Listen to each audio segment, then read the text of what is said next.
Okay, board members, calling this ship to port? Did I get that right? The train has sailed. The ships are crossing in the, all right, let's see, we need need a couple more, I know. Let's see, we need, I think, member Hymus. We need the thing that they do And- at performances. I where it know, goes the ding, ding, doo-doo-doo. ding, ding. Yeah, the nice little chimes. I know. Missing, I'll go collect. They're so pleasant. Yeah.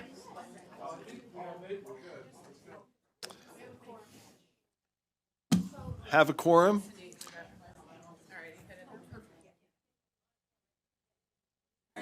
All right. Okay, we have a time certain at 1 o'clock is the next item on the agenda. We're going to welcome Representative Ballard to speak about a bill. But since that's a time certain, we're going to jump in for part one of the Finance Committee's report from its special session. And then I think we'll just have to cut out at 1. So let's do what we can on that subject, and then we'll take a break and come back to it when Representative Ballard arrives. So, agenda item number 9 is the Finance Committee, and so I will turn it to Chair Norton.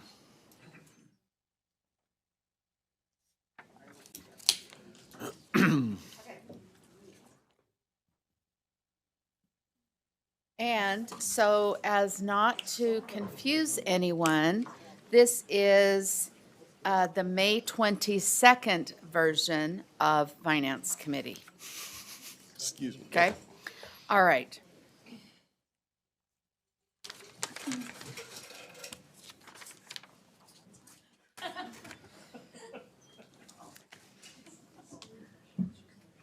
The committee moves that the board consider approving R277-607, Attendance Promotion and Chronic Absenteeism Prevention, Draft 8 or Draft 9 on second and final reading. Okay, so I will, as chair, open the floor. As you've heard, 2 alternates were put forward, so clearly we cannot vote for both. And so the proposal from the Finance Committee is to bring both to the floor so that the body can vote, can propose either of those and debate. So the floor is open, and I think I see Carol, no, I see, yes, Member Lear is up first. I would like to make a substitute motion that we pass and consider, or vice versa, consider and pass draft 10 that is now posted on the agenda and has been since this morning. So I think that would be a substitute, even though the committee did not specifically recommend one draft. It proposed consideration of 2 alternates, and this would be a substitute to consider one that was not brought forward by the committee. Is there a second? Second. Okay, and then discussion to that motion. I don't know that we've seen it. It sounds like it was in backup. It's pretty, the changes between, what was mine, 9 and 10 are pretty minimal. So 9 is just for board member clarity. The 2 that were brought up for potential consideration by the full board from Finance Committee were number draft 8, which was by member Bogus, and draft 9, which was by member Lear. Draft 9 was draft 7, which was amended in committee. Stop. I'm sorry, but for just, this is tough because we got 10 of them in there. So draft Right. 8 is member Bogus. Right. Draft 9 is member Lear as amended in committee, right? Yes. Those are the 2 that were brought forward for consideration. Member Lear is now moving and proposing draft 10, which would be a revision to her draft 9. Is that clear as mud, or any clarification before we discuss? It's clear to me. Member Hymus? I'm just wondering, Member Lear, Yes, sir. and I apologize to the board for being late on this. Can you just explain some of the differences between 9 and 10? Yes. We're just getting there, so you didn't miss Oh, a okay. thing. Yeah, You're not late at all. Okay. she brought it up. I think it is in the nature of a motion to substitute, so that's been, I believe, seconded by Member Straight.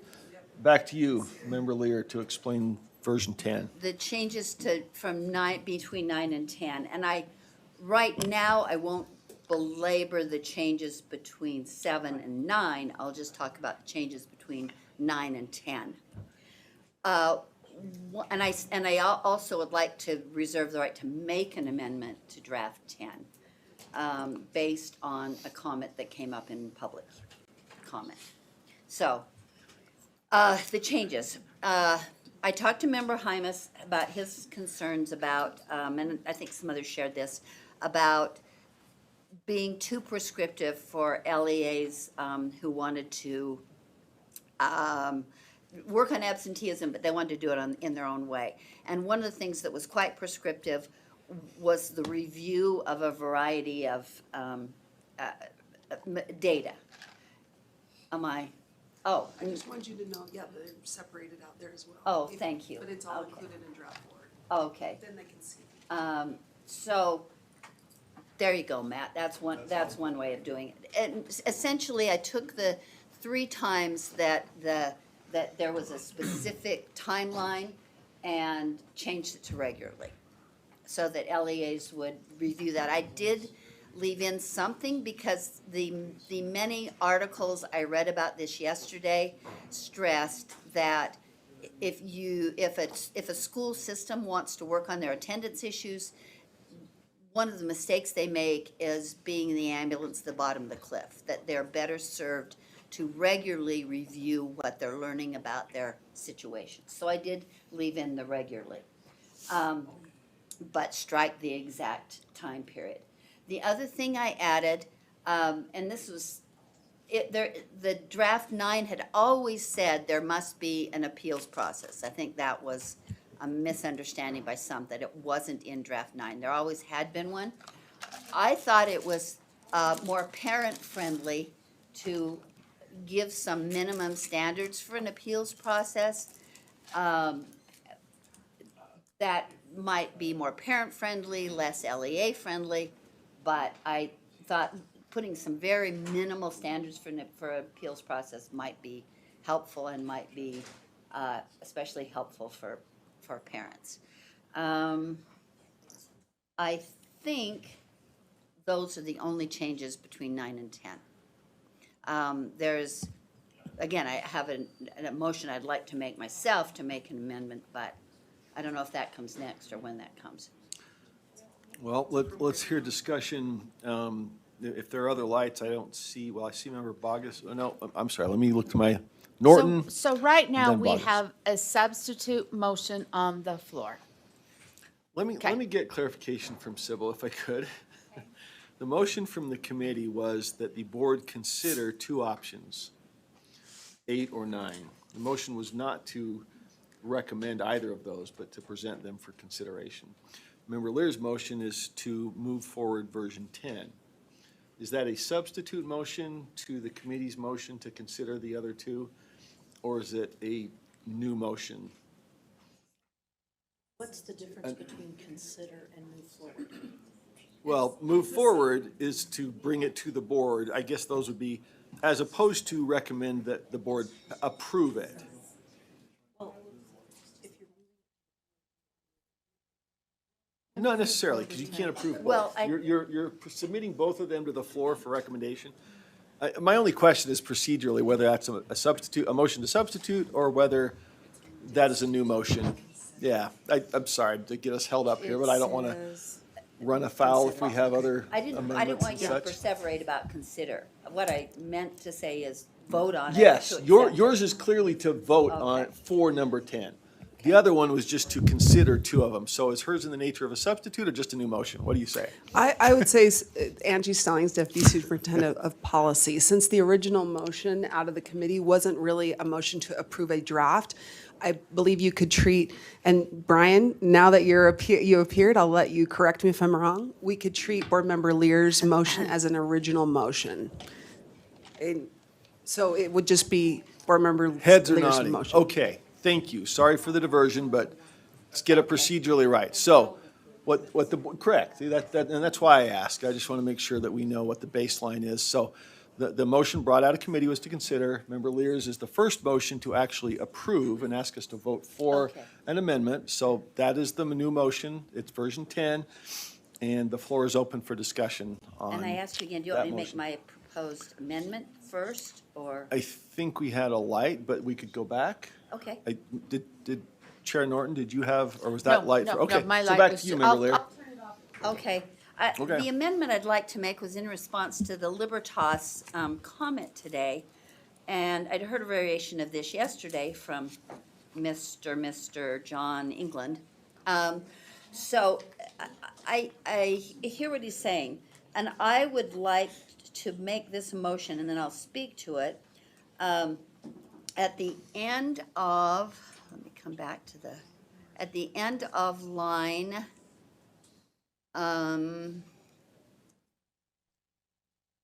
we haven't removed that other, yes, it's out, isn't it? In line, the definition.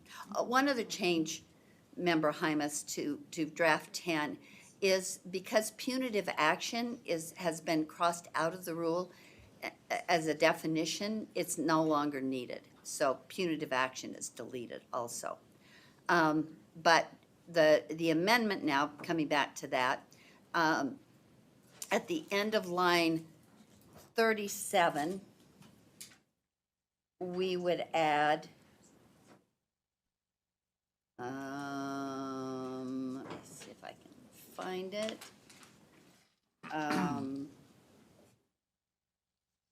Let's see where I put that. We would add, on line 37, it would say, in section 53G-6-206, semicolon, interventions are positive supports and not punitive actions towards students or families. You want me to repeat that? Semicolon after 206. Interventions are positive supports and not punitive actions towards students or families. And I think that addresses Mr. Hold on, let me just. Oh, I can't speak to it, I'm Let's see if sorry. there's a second. I think, do we have it framed up there? Does that reflect what your intent? Yes. Not punitive actions towards students or families.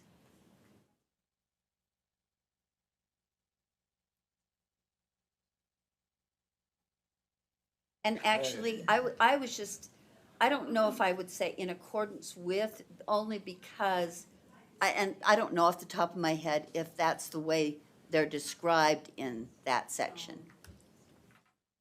Yeah, they are. Saying it is. They are, okay. Sure. We're still trying to frame it up to see if we have a second. Academic support, planning, goal setting, understanding. Great, so that would be accurate. And I don't know if you want to I'd probably have, add definition following language in accord, yeah, so it'd be a new sentence, as opposed to a semicolon in that, at the end of that line. Is that what you're suggesting for the format?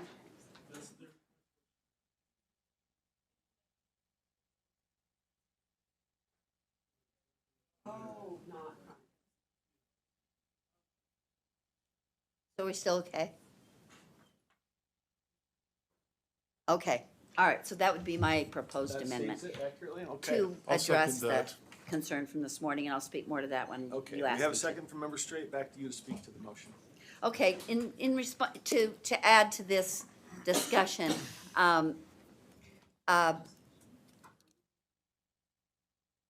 chronic absenteeism is only a metric. It's not the chronic absenteeism of olden days, where it was seen as it was a pejorative thing, or it was a negative status. It's not. It's being used in this rule as a metric, so that schools know how many, it's another way of saying this number of students has missed more than 10 times. It's not a way of saying, and they're bad people, or we need to go after their parents. If it's younger kids, or if they're older students, we need to go after students. It's only a metric, it's a way to define students who've been absent that many times. So the school can develop a plan that addresses that concern. So rather than putting a may or a does or something else in a different place where Mr. England proposed and some of the board members had thought about, I think clarifying it here that interventions are positive supports and not punitive actions towards students or families is a way of doing that. All right, thank you. Member Bogus, then Straight, then Davis, then Klein. I would move to amend the motion. So that would be a second amendment. That would be in order. Okay, and I would move What's that the, we say that interventions may not in any way be punitive actions towards students or families. Would this be an addition or in replacement of? I would just replace the language that, where it starts with 53G sorry, I have to take off my glasses, 53G-6-206. Interventions may not be punitive actions towards students or families. Okay, so that is an amendment of the language above, and that would be in order. Exactly. Sure. You mean to take away positive supports? Yes, I do. Okay, so the proposed amendment is, let's see if we've got it up there. I could agree with that if you left positive supports. But that'd be the same thing. Well, but she's got it anyway, cross my. All right, let's keep the rules flowing. Does that frame up the amendment to the amendment? I would say towards students or families. Thank you, Ben. All right, is there a second for that amendment to Member Lear's amendment? A point of, well, hold on, let's see if we. Carrie seconded. Member Carey seconded? Okay, and Deputy Norman, did you want to address it? Patty Norman, Deputy Superintendent of Student Achievement. I just wanted to read more closely what it says in statute, what intervention is, because I think we're restating what's in statute. It says, as used in this section, intervention means a series of non-punitive and increasingly frequent and individualized activities that are designed to create a trusting relationship between teachers, students, and parents, improve attendance, improve academic outcomes, and reduce negative behavior referrals. And then it goes on to state in B, intervention includes, and then it talks about all of the positive supports of mentorship programs, family connection to community resources, academic supports, teaching executive function skills, planning, goal setting. So that's what it says in the statute. So I just wanted all of you to be aware of what's in there, and then what needs to be restated then would be up to you. Thank you. Okay, Member Straight. Oh, thank you. Speaking to that, I did get feedback from the districts that I represent, and what I was amazed at is that they wanted to communicate what they were already doing, the positive things they were already doing, and I believe that Draft 10 does that. I think it is positive towards the LEAs and the efforts they're making in regards to doing this for all parties to be positive and to have good policies in place. So I think Draft 10 is supportive of that. So you speaking to Member Bogus's amendment to the amendment? Yeah, and Is that a yea or a punitive nay? punitive action is not something that I was able to witness in any of the things that the LEAs are doing. Yeah. So is that for or against the proposed amendment? Oh, well, Not that I have to pin you I'm down, like but. this. Okay, Because all right. it seems like they're saying the same thing, but I'm not in support of the second one, the Second Amendment, because I like the positive supports. And positive supports is a main element of what most LEAs are already doing. Okay. I think it sends the wrong message that somehow we're trying to remove that. All right, and I just want to keep us focused on the specific amendment to the amendment. Member Davis. Oh, I probably wouldn't amend the amendment, only because when I was speaking to an LEA last night, he said, look, someone just needs to say, look at the data, create a team that can forge relationships with students, which is kind of those positive things that you put in place to build that relationship, which are outlined already in code. But I do appreciate the sentiment of the amendment to the amendment, but I think it's pretty clear when it says, and not punitive actions towards students or families. It doesn't say, it's very clear, there's no ambiguity there. All right, Member Klein. So Board Member Lear mentioned that chronic absenteeism is simply a metric, but it is a metric that triggers interventions in order to change something that the student is doing or not doing, implying that what they are doing or not doing is somehow wrong.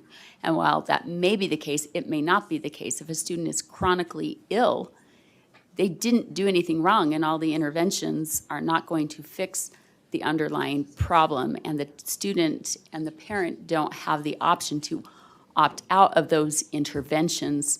And so I would argue that the interventions are inherently punitive in that regard, and so I would be against this. Against the amendment, okay. Vice Chair Earl. Yeah, I don't know if Board Member Bogus can maybe just address I received positive supports last week for a child at my house because they'd missed 5 days, right? And I would have considered that not a negative thing, but a reminder kind of a thing. So I'm trying to understand what is your intention, or what are you seeing that you're thinking happens in those positive supports? Because I've actually seen very good things come from that in place of the punitive. So I'm trying to understand, I feel like I may be missing something, and maybe you've got just some information that I'm not familiar with or something. So just maybe, let me see if I can distill my thoughts to 3 examples. Okay. So, for example, we intervene, but a child has to miss PE. That is an inherently punitive action toward a child to provide positive supports. They miss a class that's non-curricular in order to provide the intervention. Another one could be the reports that I know we all received where students were suspended as a part of the intervention process so that it could trigger the intervention process through a meeting with the parent, and students were suspended from school pending a meeting with the parent. That, to me, is an intervention process that is inherently punitive to the student. We denied students access to an education to start the intervention process. And so I just think that we need to be clear that they may not be punitive, and interventions are not always positive. In my opinion and in my experience, that the intervention itself may have positive intent, right? But the way it is executed is inherently punitive in nature. And so we've got multiple examples in my brain, but those, I think I gave 2, but those would be 2 that I think we need to just be explicitly clear that they may not be punitive actions toward the student or family regardless of intent, because our intent is irrelevant once that goes into effect. The punitive action has already taken place. If a child is missing curricular content, if they're missing recess, if they have to miss lunch, if they are held after school, that's inherently punitive, even if the intent is positive. Okay. Follow-up? I can see what you're saying, because I think there may have been trends in the past along that. What I'm seeing, and I think what the intent is that those positive supports actually are just that, they're supporting and not leaning into the punitive. I feel like it's trying to balance that out with the wording. So anyway, thank you. Okay, back to Member Lear. I You have Lila? don't pretend to be an expert in this area, but my understanding is, and I don't know if I want to impose both on the specialists and on this group with the time crunches we have, but my understanding is that these are mutually agreed upon. They're not, as Member Klein was suggesting, they're not imposed on parents, that to be I keep losing the phrase, to be interventions, they're mutually agreed upon, worked on jointly, and that is the whole point of this newer, kinder approach to chronic absenteeism. So would it be appropriate to call on either Aspen Florence or Tanya Albornoz to just speak briefly to what to what interventions, how, if they are mutually agreed upon, if they're imposed on parents without parents' agreement? I just think we need to understand what we're talking about. Perfectly appropriate. The problem is we have a hard stop and a time certain. So so I thought speak we had a fast. vote, but if you, well, I think we'll just defer. Frankly, that's an important question. Okay. We have Representative Melissa Ballard here, and I'm sorry, you guys already came up, but we've got a time certain that we need to turn, and we're about 5 minutes into it. So if you don't mind, we'll invite Representative Melissa Ballard to join us. We'll switch and we'll toggle back to this to answer that question, then vote on the amendment. Do you need a motion to postpone this item? I don't know, we're just skipping around. I don't think we do. As long as we're just coming back, we're just gonna juggle and come back. So thank you, Representative Ballard, for joining us, and welcome to our discussion on truancy and absenteeism. But you're here for Safe Schools Routes, and we are grateful to have you. So the floor is Yes. yours. Thank you. Thank you so much. And I know there's some faces that are new and some that have been really serving for a long time. I just want to say to all of you, thank you so much. The welfare of our children and the quality of their education, you really have that oversight. And just want to say thank you for your standards and for your diligent efforts. So this Safe Route School Evaluations has actually come to the legislature twice, passed out of the House and the Senate committees and the House floor twice. But because of my prioritization in the last week of only being able to choose 3 bills, I've just had some other bills that I've needed to say, okay, these 3. So I'm coming before you, and I'm also coming before the Transportation Committee interim in a couple of weeks to have this be a committee bill, since it's really already been vetted multiple times.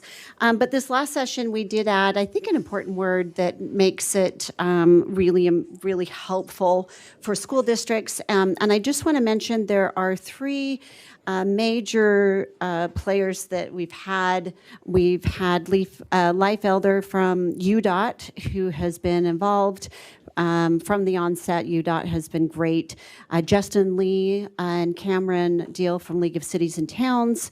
And then also, we now have Tawny Barker from West Jordan City. Initially, they were not in favor of this legislation, but because of the changes, we tried to get this on the Education Committee during interim last month, and you know how it is, education conversations go on. So we weren't even able to have it, but all 3 of them were ready to testify in favor of this legislation.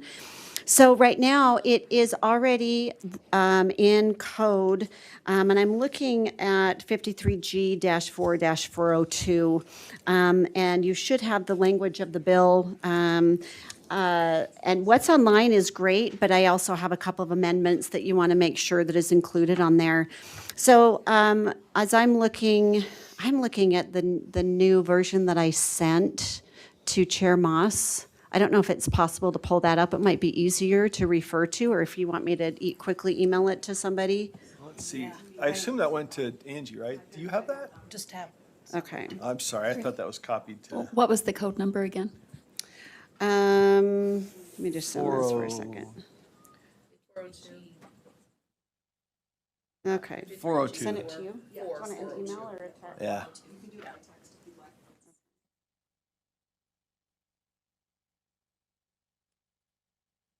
Okay, I think this will be a lot easier to look at, so that we're looking at the same lines. So I'll just wait for just 60 seconds here while she's pulling it up.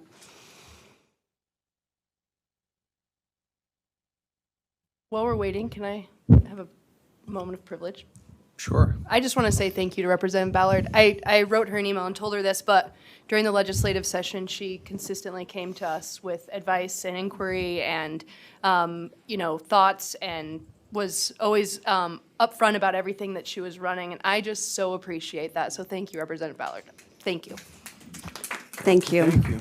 I appreciate working with all of you. I know the process, and so having your support is really important. I'm just going to start talking about what is already in code. And this is, I'll just repeat, 53G-4-402. Each year, a school traffic safety committee is required to meet and receive suggestions from the school community councils, parents, teachers, and others about school traffic safety improvements, boundary changes to enhance safety, and school traffic safety program measures. And then after that, receiving those suggestions, they're to review it and annually submit to the Department of Transportation and the affected municipalities and counties a child access routing plan for each of the schools. And then they are also consult with the Utah Safety Council and Division of Family Health Services for the crossing safety and so forth. So what does this bill do in addition to that? Well, one of the challenges that many school districts have brought to me and to you is the lack of the counties responding. In fact, I had talked to one county representative who said, oh, we just receive it every year, but we don't do anything about it. We just have so many other things on our plate. And I'm like, why do you think they give it to you? And this is our children's safety. This is the walking routes. And so this legislation, if you go down to lines 140 to 163 are existing lines and code that I just read. And then the new part is line 164 to 195. Can you expand that for my benefit, please? Thank you, I appreciate that. So I'm going to start with the new language that's starting in line 164.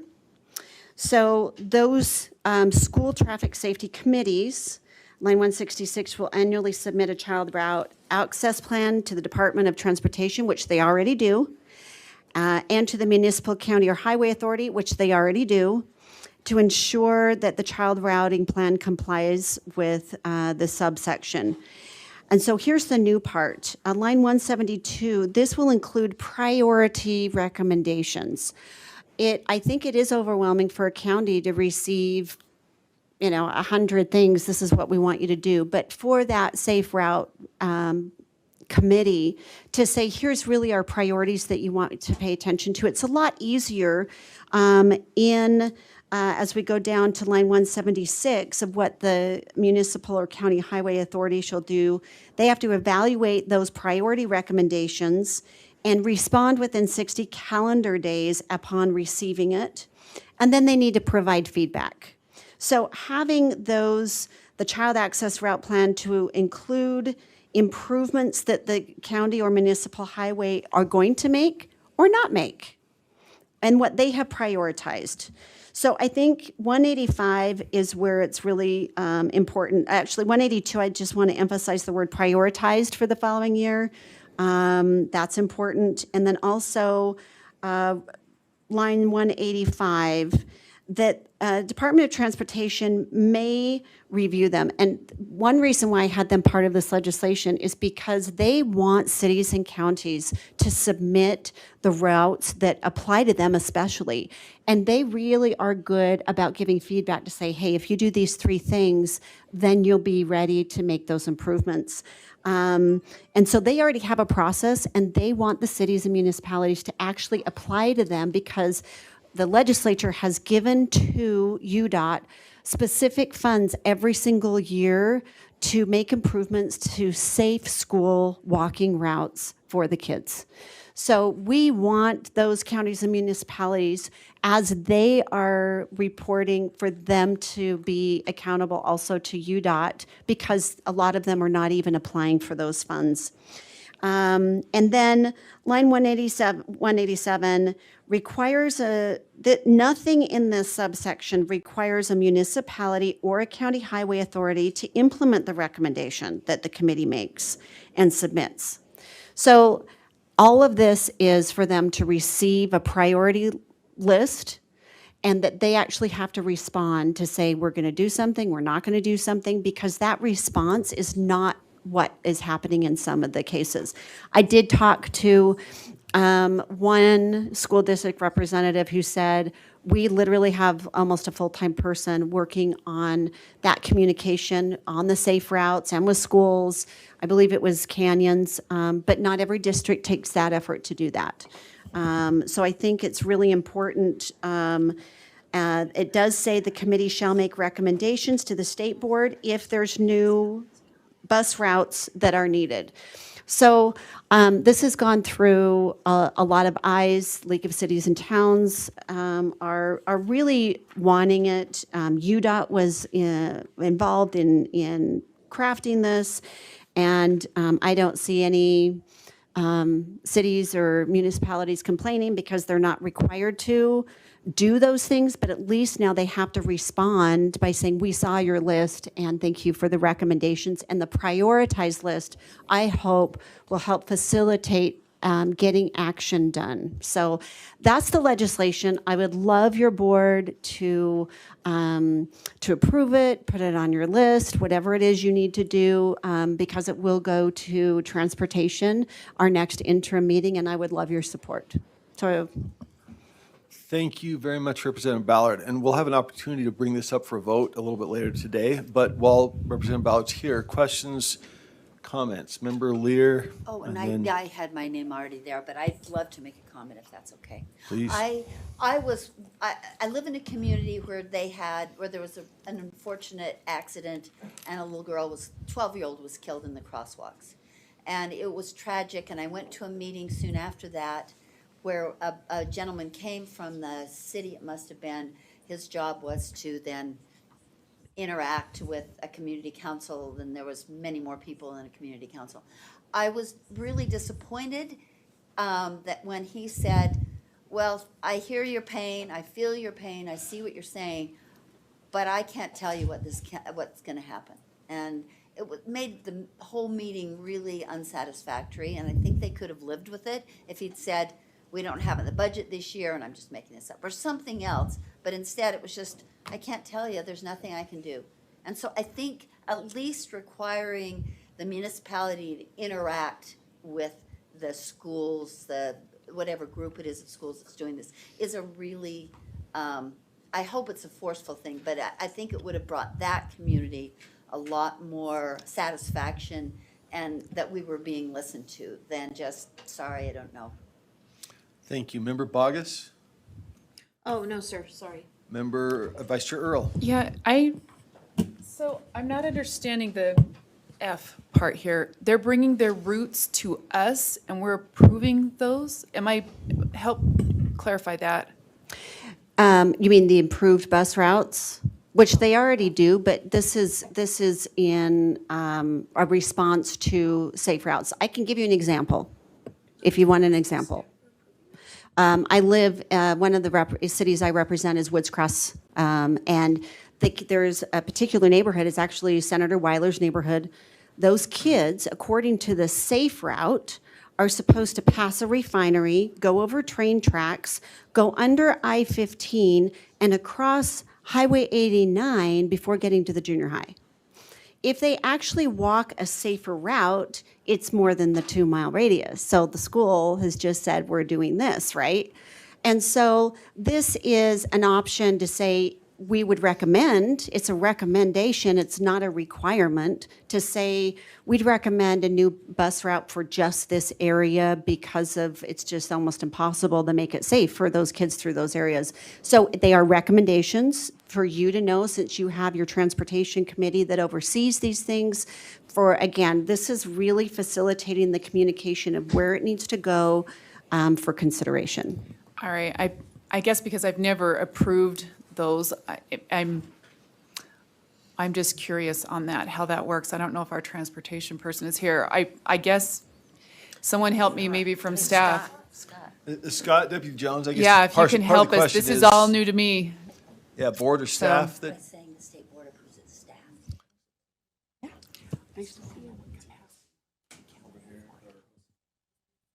Madam Chair. Come use this one. Everything our staff.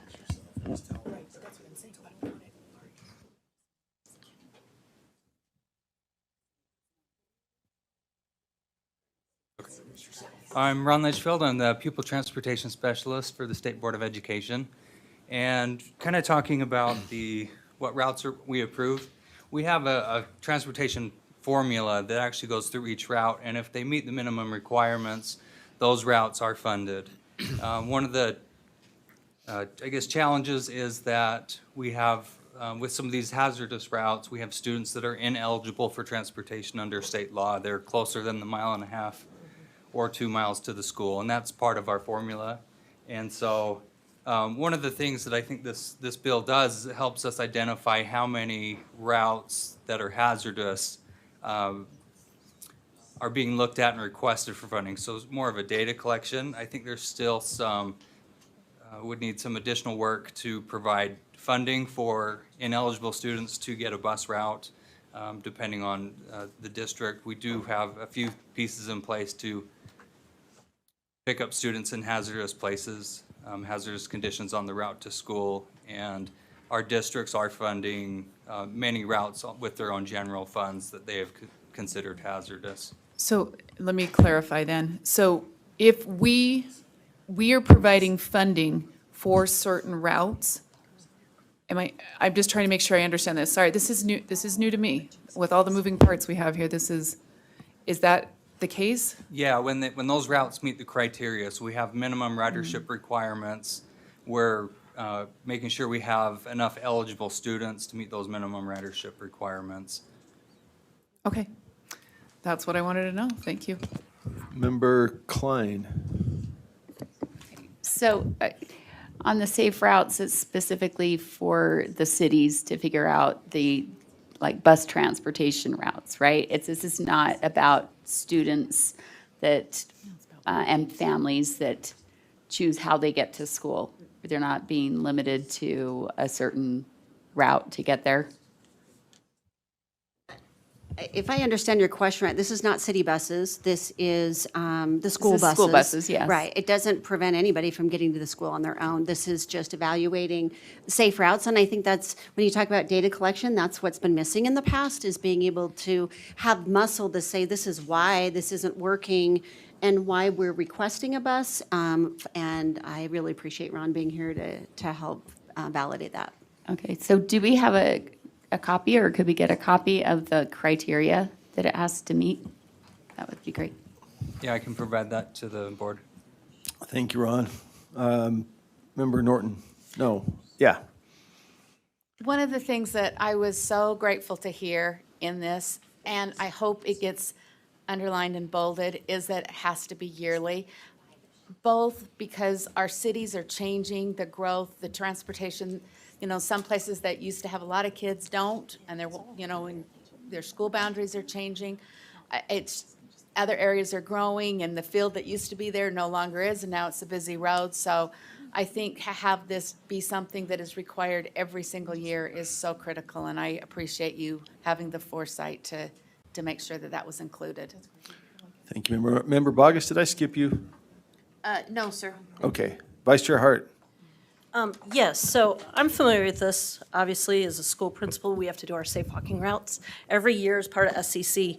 And then, of course, because we serve Little Cottonwood Canyon and Big Cottonwood Canyon, we have hazardous routes. One concern I have, and I'm not sure that this can be addressed here, is we can generally get sidewalks. We can generally sort of reroute. Our problem is always not sage patrol. Crossing guards.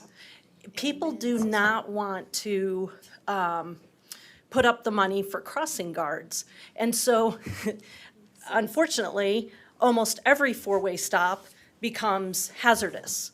And people are just rushing through them, not paying attention, clipping the backs of kids' bicycles, so it's not even safe to bike to school. Is there a way, and maybe it's just food for thought, I am concerned because it's a human resource rather than something that can be bought or installed, that it gets overlooked when it's the one thing that can actually create safety. So I'm not sure I'm not making any suggestions, I'm just throwing that out there because it is a significant concern. And I would like it to be considered as part of a fiscal note or something, or some sort of calling out in the bill or the rule. I really do worry about crossing guards in particular. It's, and I would love a response. I know that isn't really a question, but I'd love any of your thoughts on that. Thank you for the opportunity to respond. Actually, the crossing guards are the responsibilities of the municipalities. I know. So again, I think this provides muscle and priorities that now also the members of that Safety Transportation Council and committees can, and parents know, oh, now we know who's actually responsible for that. Let's go to a city council meeting and request that they put funding for that, right? I think that's where a lot of the dysfunction is who's in charge and what's going on. But crossing guards, you're absolutely right, are a big question. But it is the responsibility for the city. And sometimes just by bringing that forward, there are people who are willing to come out of the woodworks to take those positions. And so this would not have a fiscal note for that reason, that it just varies from city to city. Yeah, yeah. I am often the crossing guard because it is the responsibility of the municipality. So every year I have to put it in bold on my report to my community, and it's just really frustrating. Okay, member Reel, then Davis, then Straight. Yeah, Representative Ballard, I'm very supportive of this bill, and it felt like the earlier draft had put a lot more weight on the municipalities, and so this new version is somewhat because you got a little bit of pushback in just the processes and learning about who's in charge and having to adapt to that. Is that part of the reason? Because I just like what Member Hart was saying, I love the idea of holding municipalities accountable for these safe routes, and so I didn't know if that was part of your updates on this. That is exactly why, but that's also why we put the yearly report, we put the more muscle into it. But I also feel like these changes will facilitate understanding who's in charge and bringing that information to light every single year. If a city has that same list from the Transportation Committee 10 years in a row, there's nothing that stops a transportation committee to put other things in that report to the county to say, we've been asking for this many years. We've had this many deaths at this crosswalk. They could put whatever they want to put pressure on them, send letters to all the city council members, whatever they want to do, right? Or knowing this is a UDOT road, let's make sure we apply for the UDOT funding, or a county road. I think it's really helping that whoever's road it is, they are the ones that have to respond. If it's a UDOT road, they have to respond and so forth. So I think that's the best part of the response, is that they know, oh, I didn't realize that you were talking to us because you've just been telling UDOT every year and we're a county road or a city road, right? Right. So that hopefully that'll help. Yeah, and I think that all the things you put in are definitely, they make considering, the situation, it makes it a lot better. Is there going to be like reporting that will be coming back to some person that can say, we had this many municipalities with this many reports, or anything that would be, so that if you wanted to adapt, later on, that you could say, here's the data that I have, only 6 municipalities made any adjustments to the list that they received each year or whatnot. UDOT has great records, so you're welcome to reach out to them. Okay. They're welcome to reach out, but I think that's also the Safe Route Committee can keep track of whatever records they want, right? Yeah. To make sure that they're following through properly. So, but UDOT has been getting them in the past, and do you get them all? Do you get all the Safe Route? Yeah, so I think that's why we put it there, because they're already keeping that database. It's not a new burden for you to try to track that, but you're welcome to ask. Yeah, I just think it'll be great data to have later to evaluate. Thanks. Member Davis. Thanks for coming, Representative Ballard.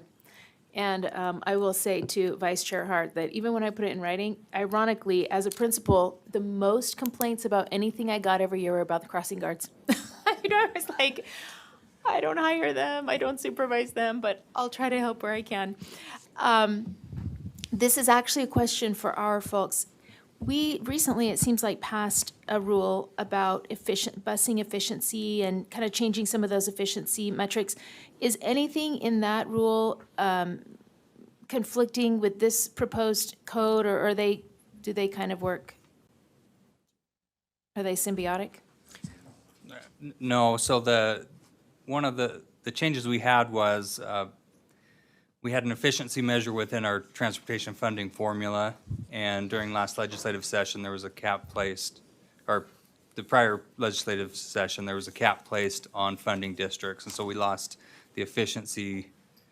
The efficient districts had some of their funding capped and redistributed to the less efficient districts. May I follow up? Yeah. I do remember that, but I thought we had put a provision in then, our own provision asking them to become more efficient to qualify for funding. Am I remembering that wrong? And if so, then great, we can move on and there's nothing in conflict here. Yeah, I don't think we have anything. We did request that we had some money to be able to be used for efficient districts, but that did not pass. Got it. It didn't pass the legislature? Right, it did not get approved in PEC. Thank you. Okay, I'm not seeing any additional lights. Any other questions for Representative Ballard or our own staff, Deputy Jones, Mr. Litchfield? Okay, thank you so much. Any closing comments? Like I say, we'll have an opportunity later this afternoon to review our legislative priorities and bring up for a vote, but any final comments for us? Thank you for letting me come today. Again, I appreciate your work. You do so much for the safety of our children, and being able to have this in place hopefully will facilitate as the growth continues throughout our state to have our kids safe. And I'm going to get a selfie as I leave, so you better smile. You can smile. Okay, thank you very much. Okay. And let's see, everybody smile. There you go. Social media guru. No, it's okay.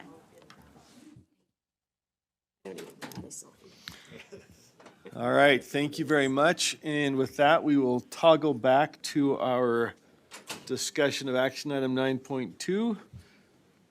And I think Member Lear had invited up Tanya Adornos and Aspen Florence. Did I? Yes, yeah, that's. Okay.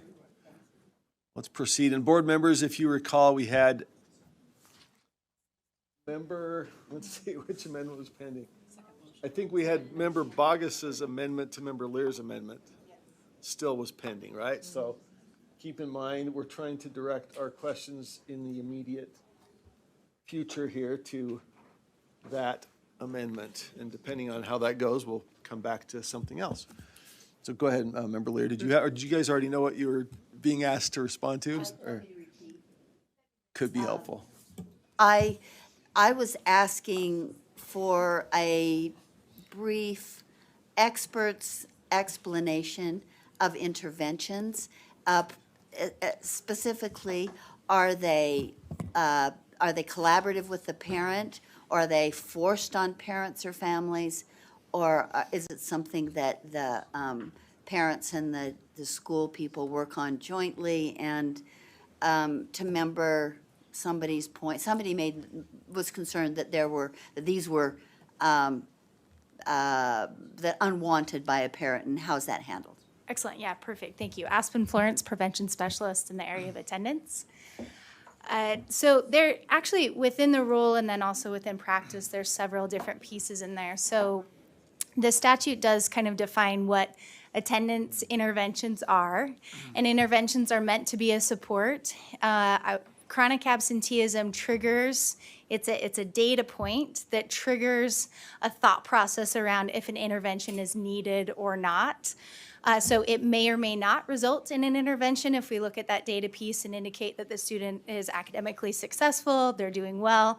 No further action would need to be taken. If we look at that data point and there's other data points that match that say, oh, actually they're really struggling in this area, or we know there's a need, then that's when we would reach out to the parent or the family and have a conversation around what that might look like, right? And the family may say, you know what, we have it under control. We've got some chronic illness, things happening within our family right now, and we actually don't need help or want help, and then that would close that piece right there. Or the family may say, we actually do, our student has been chronically ill, and we're struggling to get work from the teacher. And so then we would work with that family to be able to engage in order to help that student be able to meet their academic progression that we want them to achieve in their K through 12 education.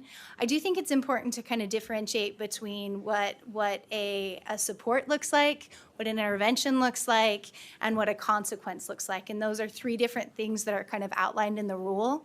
So chronic absenteeism may trigger a support or an intervention. A support would be something like that question and intervention if we decide that the family does need more or the student needs more. Those are those positive interventions that are outlined in statute. Whereas those consequences are outlined in the other two statutes, which are those truancy and compulsory ed statutes. And so making sure we don't confuse those pieces is really important, because one triggers one and the other statutes trigger the other piece, which is primarily in the area of unexcused absences with a significant amount of criteria being met for those consequence-based pieces. This rule in particular really just outlines how do we offer more support to families and students, wanted support to families and students in order to help students progress academically and you know, all those other areas of the portrait of a graduate that we're trying to engage with. Does that answer that? It helps me, thank you. Perfect. Thank you both very much. Maybe you can hang with us for just a second in case somebody else has one. Member Klein? So you said that the parent or family could say, no, we're not interested. What if they, as far as, that's for the supports, the interventions that you call supports.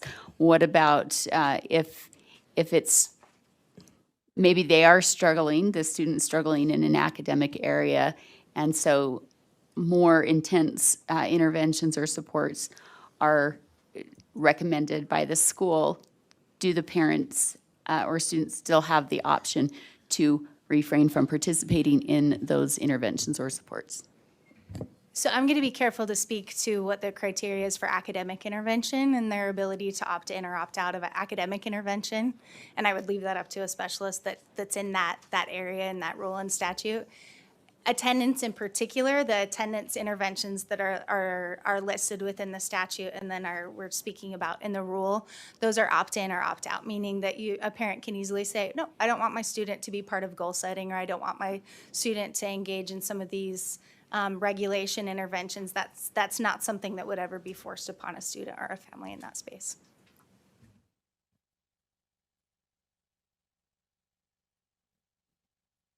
Sorry. Okay. I see a member Bogus and member Green. You both have lights on? So if I'm first, I don't care, you can go first. Yes, that's fine with me. So just, it's maybe a bit redundant, but I just want to clarify. Are interventions the same as positive supports? So a support would be something like a letter, right? Or an offering of like a change of seat or something like that, or an intervention. They're typically more research-based, long-standing, have data that goes with them to indicate whether or not they're effective at meeting the goal that we're looking to have met in that space. So now, that said, there's lots of leeway. Again, local control, and schools get to engage in the ways in which they choose with that as well. So, yeah, thank you. Yep. Member Bogus? Yes, sir, I'd just like to reframe my amendment based So on what it would have to be, has been. it belongs to the body, and the problem is that's the Second Amendment, I believe, or am I wrong? So that was an amendment to an amendment, so we are out of amendments unless you want to vote your own amendment down and bring it back in another form. But I think we have to vote. No, that's fine, we can vote on this and I can bring it back. Okay. Anything else on that one? Well, let's go ahead. The amendment then before the body is Member Bogus's motion to amend the amendment to say interventions may not be punitive actions towards students or families. All in favor, please raise your hand. 2 in favor, all opposed. Fails 13-2, I believe. And the floor is then open. Did you want? So then I would make a substitute motion to move draft 8 for the board's consideration and approval. Second.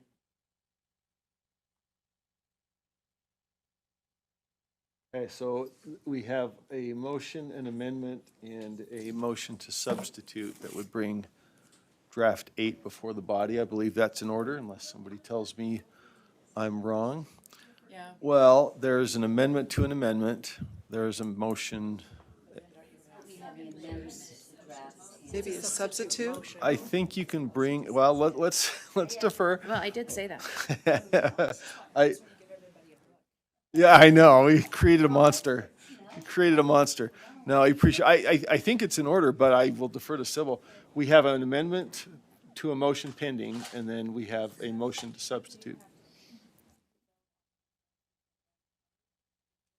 Okay.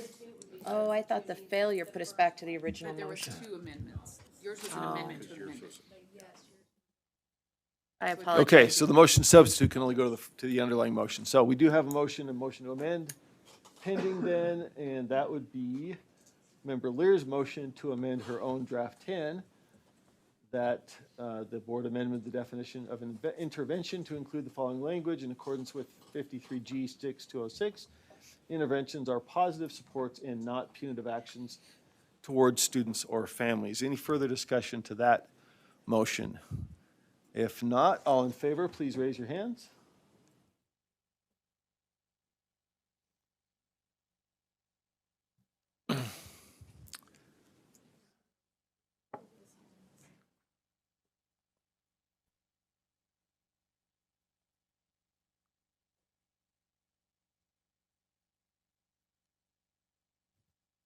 Got it? All opposed? Did you get the opposed? Got 4 opposed? Okay, so that motion to amend carries. We are now back to the underlying motion. So then I would move the substitute to amend. motion to approve draft 8 on second and final reading. And that is in order. Is there a second? Seconded by Member Carey. Would you like to speak to the motion, Member Bogus? Yeah, so I guess, hundreds of hours is really where we're at this point in this process. And I believe that as framed up by, I believe it is Director Rasmussen, there's immense clarity. There's adherence to the idea that we are a body of general control and supervision. This allows our LEAs a lot of latitude. It allows them to address things on a microscopic level that is individual to each child. And it allows parents the right to assert themselves should they see fit.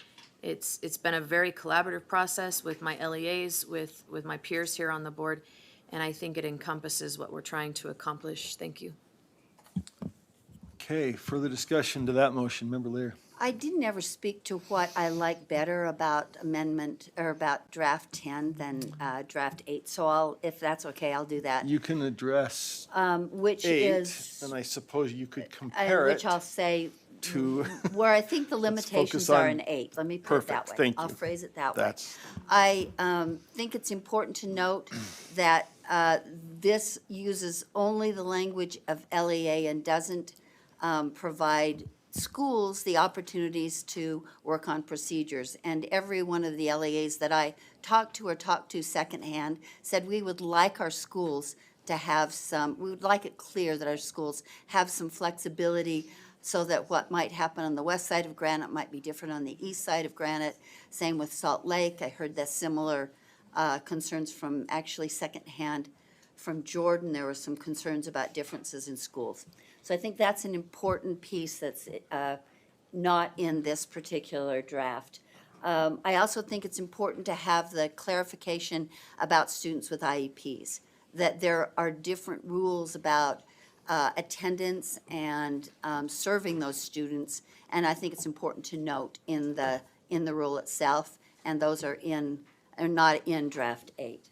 I think it's also important to note that now it's the appeal process that parents might have if they feel like they're being, for some reason, even having had Ms. Florence's explanation, they're being pushed into something because of what they view as a status. There's an appeal opportunity for them, and it has some minimal standards which any kind of appeal opportunity would have. So I like having that in the rule. I also like, frankly, and it seems a little more wordy. I've had a couple of you say that to me in draft 10. But I like the fact that the staff members have pushed the envelope of HB 400 about as far as they can. Because we've heard from Sarah in her opening comments, we've heard data about the dramatic increase in absenteeism. And I think we're irresponsible as a board if we don't do what we can, because not every family is positive in getting their children to school. I've told many of you about my experience at Kearns High. I've also had neighborhood experiences where parents just couldn't get out of bed to get their kids to school, or they wouldn't accept any help from the school without even knowing what was offered. So I think we have a duty to try to offer families and parents schools that are safe places. And I think our point of being on the board is to say schools are great places for kids, and we want to teach you, and we can't teach you if we can't get you there. So I really like the as much exercise of that power that the board has to say, we'd like to get you there. We're not making you, we're not punishing you if you don't, we're not even forcing our interventions or supports on you, but here's what we can do for you. So I like that aspect of draft 10 compared to draft 8. Is Thanks. that, are those in the nature of suggested amendments to 8 or just No, comments? no, they're in Just that. comments? They're saying that that's why I prefer draft 10 to Got draft it, okay. 8. You're And I pointing wish out they what's- were in draft 8, and then I could But support you're it. not you're not proposing an amendment to draft No, 8 I'm for not. those things? You No, just I think they're wish- already in. Wish they were in there, okay. They're in another version. They're in 10, I got you. Okay, Member Hymas. Yeah, thank you. I appreciate the opportunity here. I've been looking over both of these rules as all of us have, or drafts, I should say, as all of us have. I do want to speak to just briefly some of the points that, excuse me, Member Lear brought up. I think they're good and valid points. However, I do believe that draft 8 encompasses those, right? Draft 8 allows the LEA to create a policy. It's not driven necessarily on what that might look like. So even the fact with some of the conversation we had was the concern that I had with draft 10 was that it does say LEAs and schools. But as I have been thinking about draft 8, I thought, well, if the LEA wants to write within their policy that schools can, that the LEA will have a minimum standard and that schools can adjust according to the location, then they can do that. That's all within draft 8 because it doesn't have those restrictions on there. But draft 8 does say you need a policy. It needs to support absenteeism. It does not have punitive measures in there. It does encourage working with families and students. So those are some of the things that I see with draft 8. So I'd support the motion. However, I do have an amendment to draft 8, if I could bring that forward at this time. That's in order. So I'd like to amend lines 129 and 130 to remove the wording consistent with the U.S. Constitution Amendment 4.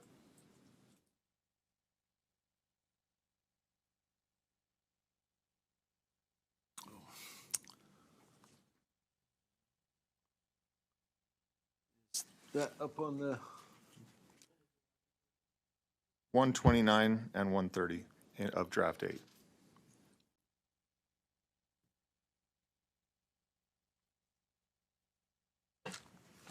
okay, it looks like that's framed up. Is there a second?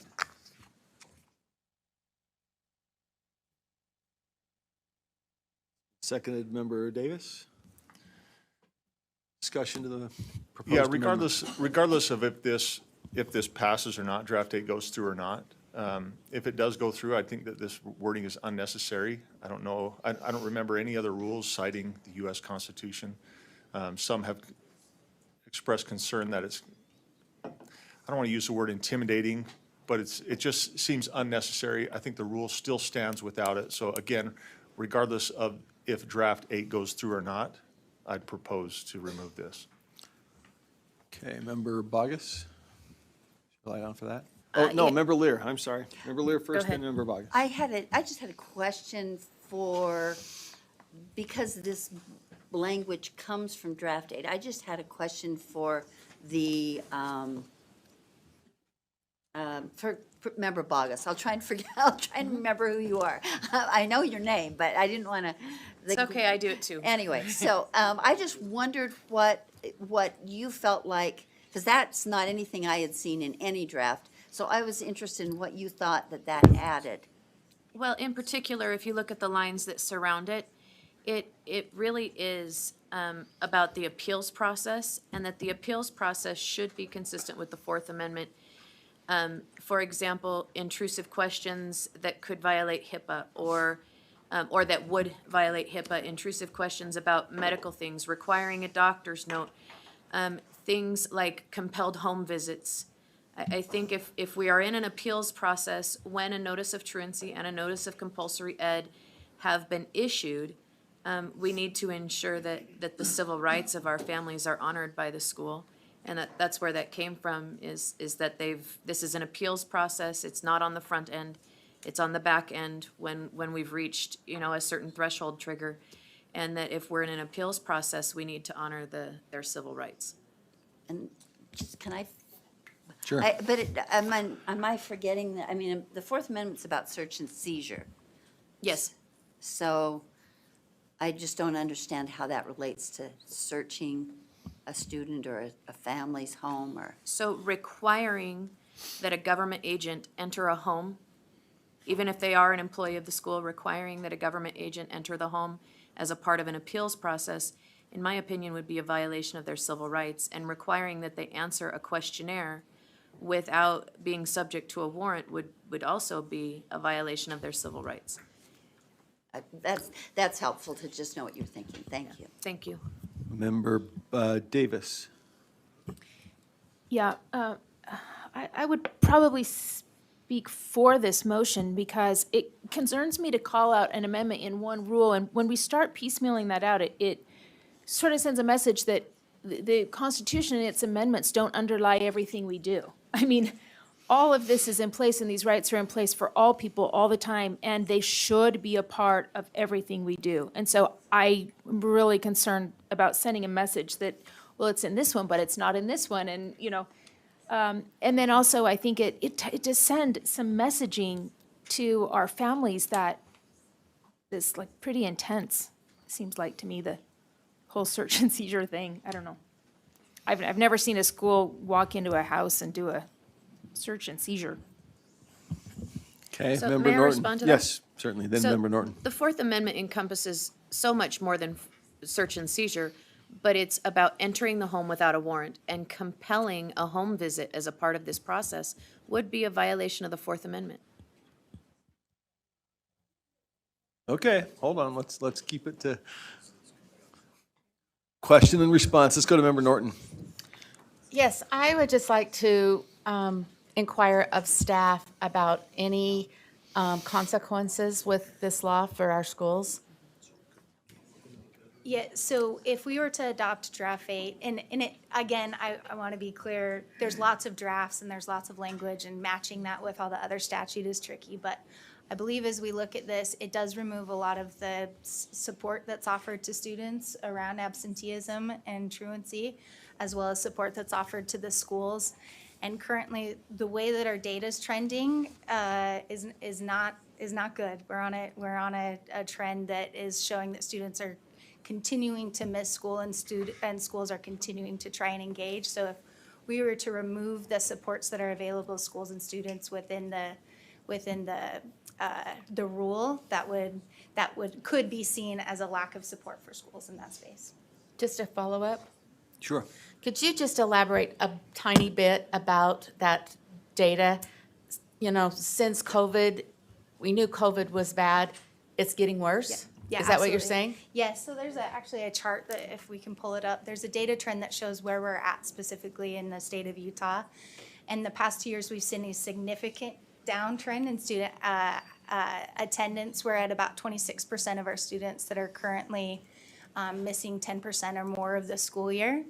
And if we were to dive deeper into this data, it is also our most at-risk populations that are showing. So our Pacific Islander population is at about 50% right now. Our special ed population, which you can see that trend line, is also struggling. And again, that I want to be clear, that doesn't mean they need support. That means they may need support, but we need to be looking at the data to indicate who and what supports are required to be able to do that. And if we don't have labeled ways or tiered system of support to be able to match that, it's going to be really tricky to help those populations in that space. So,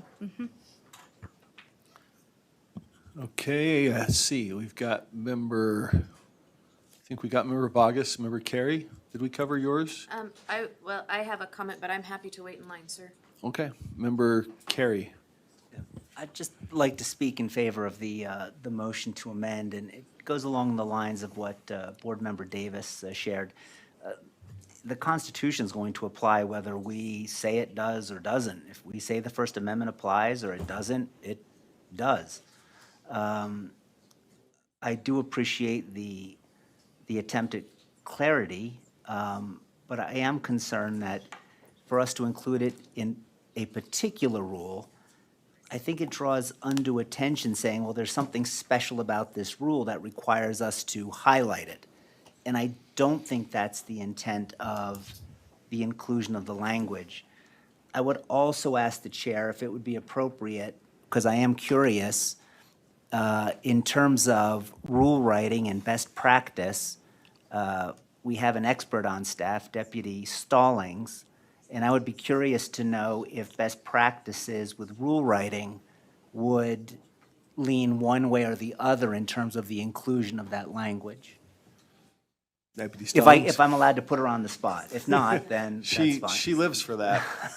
If you'd like to, Deputy Stallings. Okay, So, Board Member Carey, I apologize, and I do live for these moments, and I'm very embarrassed to hear. I get what you would like me to pine on, but could you remind me which phrase or line is being included or And not? feel free, Deputy Stallings, to punt. We know we go after you with everything, so if it So works, great. Ben Rasmussen actually would like to. Okay.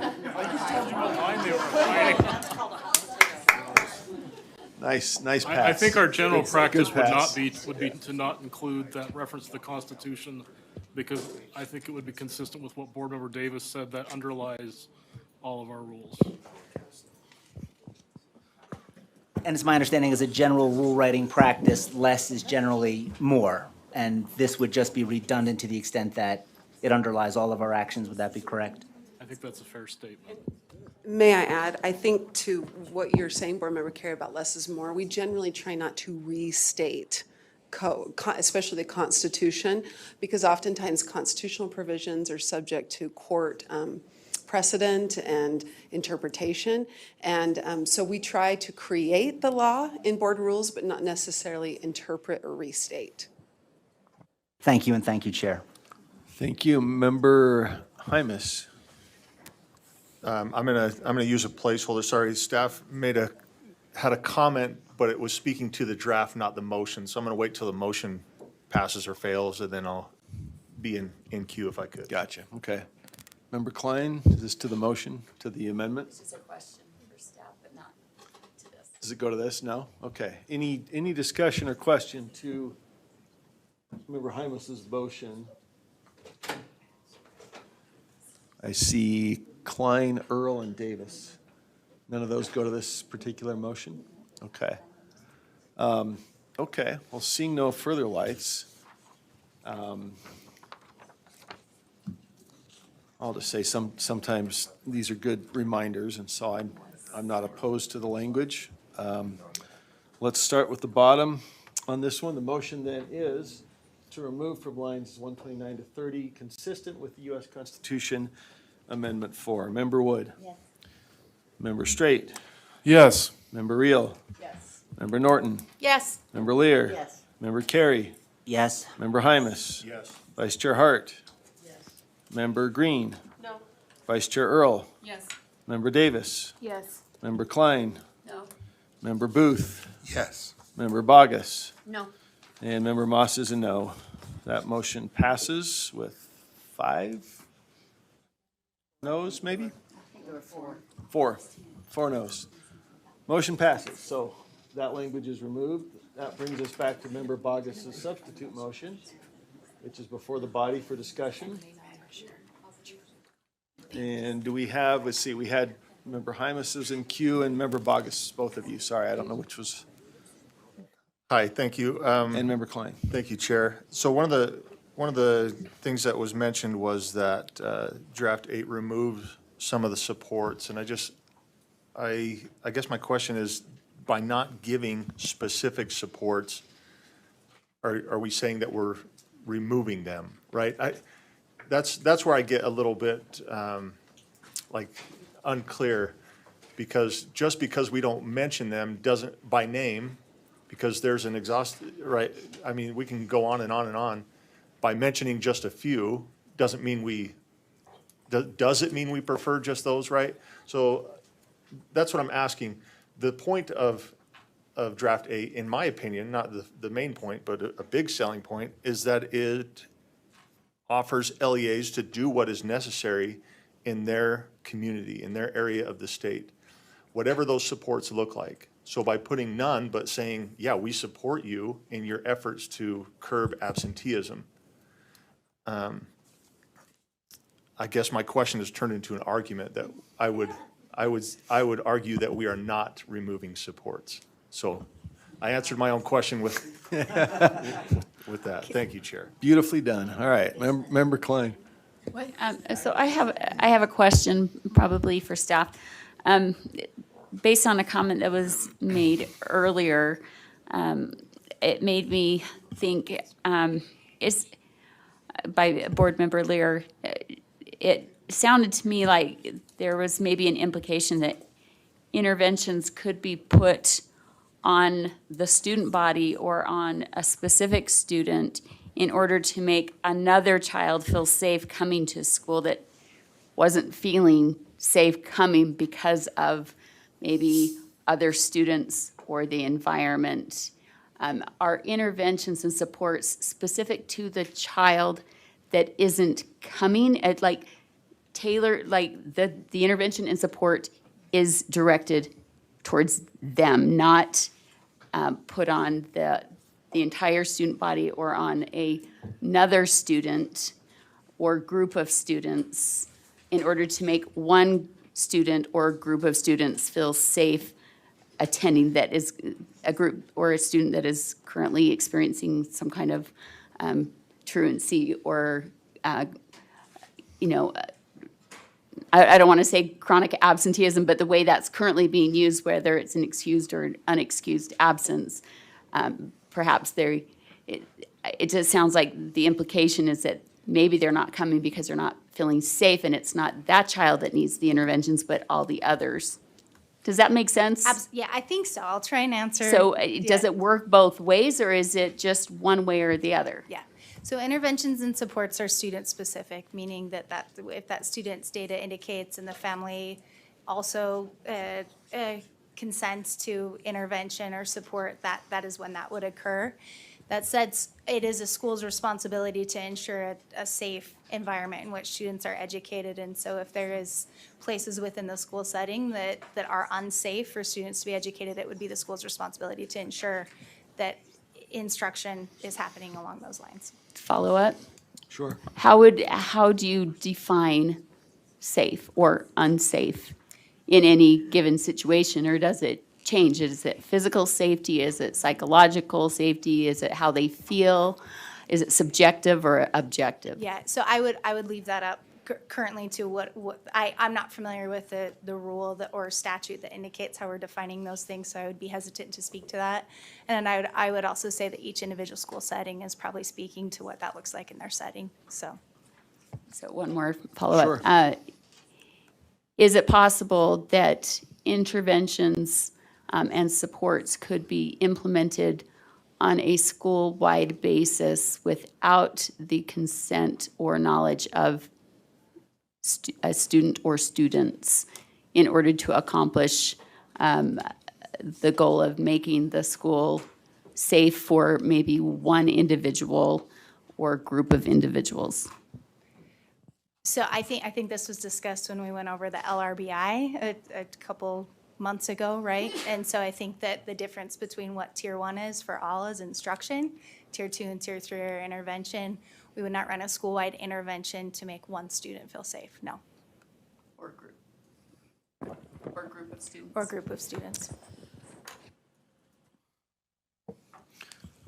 Okay, let's see. Got member Earl and Davis, but member Bogus, were you back in line too? I see your light on. I'll just, when you come back to the maker of the motion, I'll. Okay, for some, Vice Chair Earl. Yeah, I have probably an amendment, but I'm still constructing a little bit. I don't know if Cindy wants to go and then, unless you have a motion, otherwise. I can Do you speak while have you. a question? Okay. Yeah. Member Davis? Yeah, there are things that I like about draft 8, which is why we have two great liaisons to our chronic absenteeism and truancy ad hoc committee, which is both member Lear and member Bogus. So first, I just want to really thank both of them for doing lots of work on this. And I think tons of your work actually also is in your underlying draft, but. Yes, I would concur, and I Yeah. appreciate that. Yeah, You for know, sure. I know.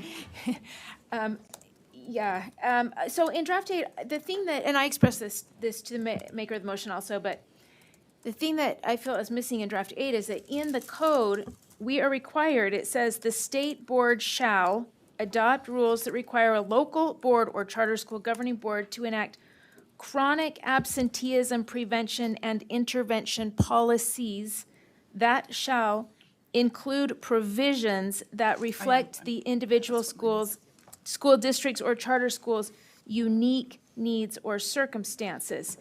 And I just think, I know Member Hymas said, well, they could do that if they want to, but it's very clearly outlined in draft 10 that they can do one policy for everybody or a policy for everyone that allows individual procedures.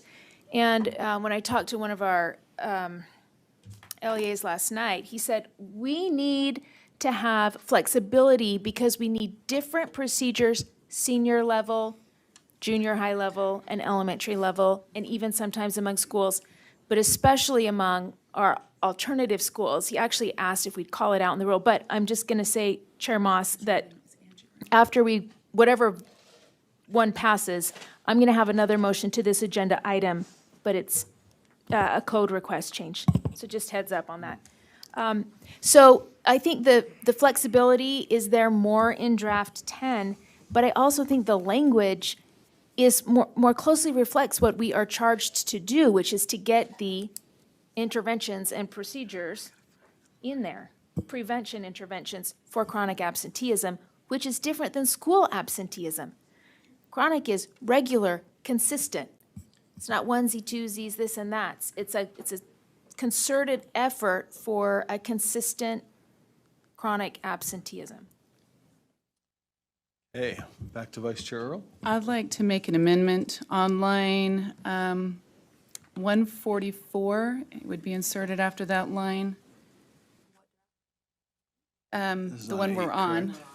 Draft 8. And it would be just that, because I just asked that question about chronic absenteeism, saying, was this not what we are charged to do? What I would add is, and I think Angie has it, V, meets the unique needs or circumstances. I don't know if I have to put, I'd have to look above if we need to put that school or the LEA. And adopt.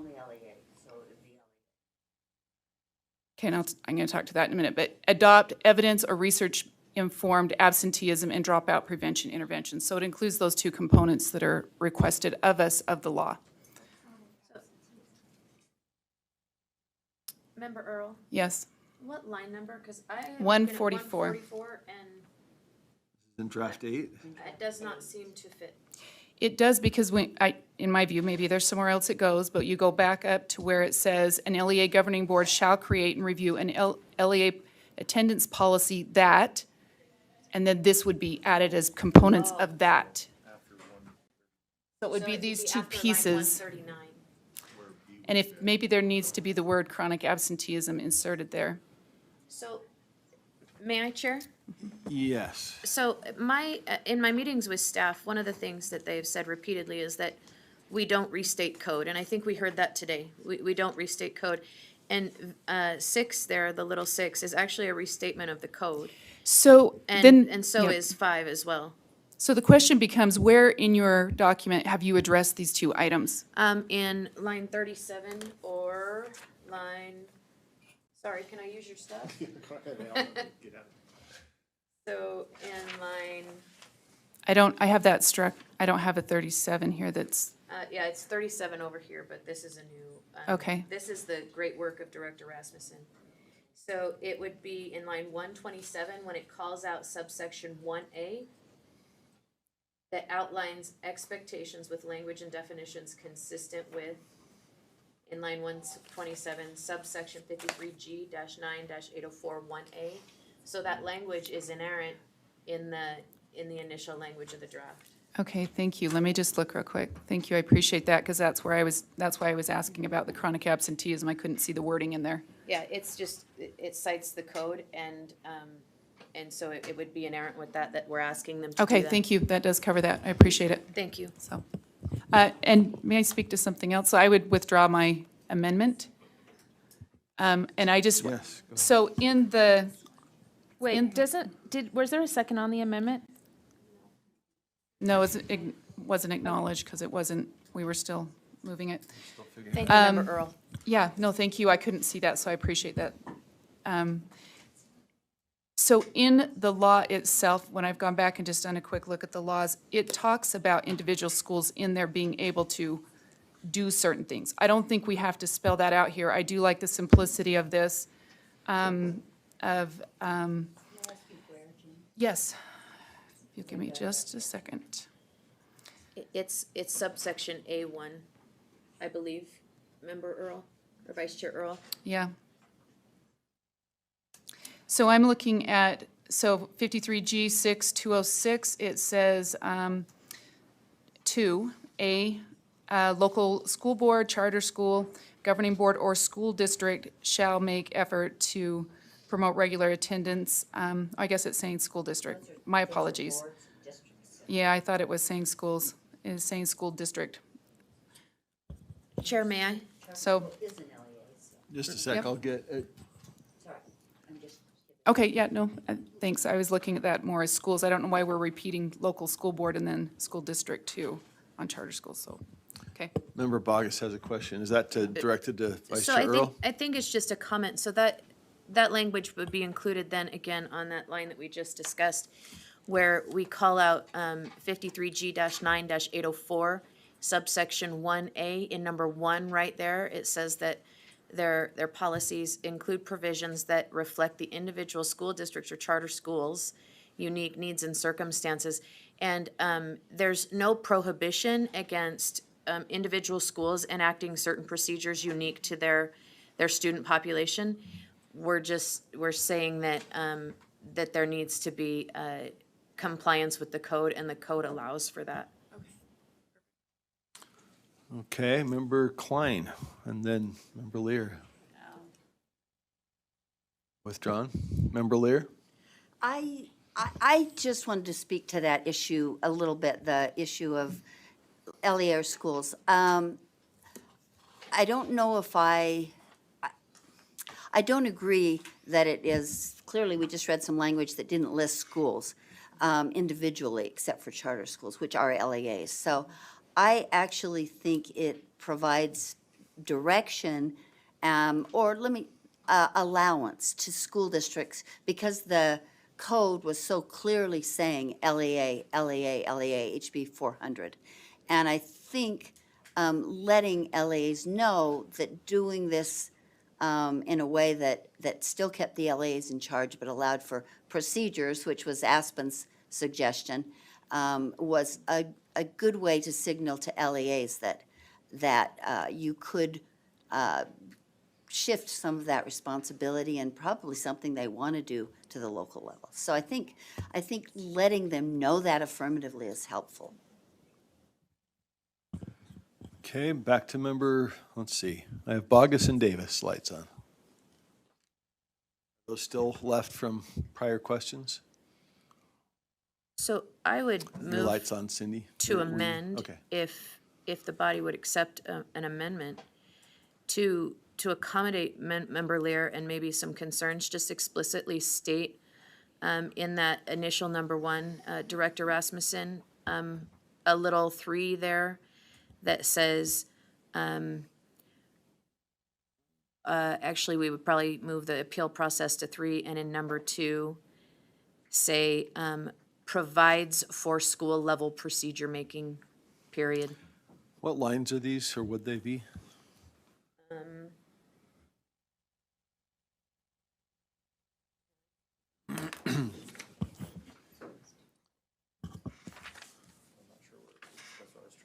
This on the appeals process? No, it would be at or about line number 128. So it would be, we would remove the "and" on 128. The little 2 would say, provide for school-level procedure-making, comma, and then the little 3 would start with provide an appeal process. And I think that would just be an explicit, address what we're all talked about. And I am concerned about too. I believe it's already in there, but if others don't believe that, let's just state it outright and be done. Okay, so the proposed amendment is to amend line 128 to read provides for school-level procedure-making, and 3 provides an appeal. I'm sorry, Director Rasmussen, I apologize. If we can remove the 3 off of there, I was just trying to help you find the language in the draft is all. So those would be both part of 2, sub 2? No, All right. Never mind, okay. yes. And I apologize if I misspoke, sir. Thank you for that. No, we would just remove, provide an appeal process. That's not actually part of the motion. It's already in there. That language is already in there. So we would simply insert in line 128 to read, provide for school-level procedure. Yes, ma'am, thank you. School-level procedure making. Is there a second? Second. Back to you. Any further discussion to the motion? No, I think if we don't feel as a body that this is explicit in this draft, then let's make it explicit, because it's important to me too.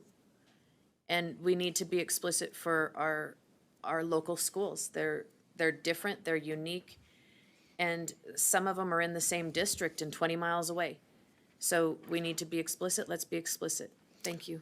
Okay, Member Davis, you have a light on. Was that for this amendment? Next. No, okay. Okay, if there's no further lights, let's vote on that then. That Member Bogus amends line 128 to read, sub 2, provide for school-level procedure making. Member Bogus? Yes.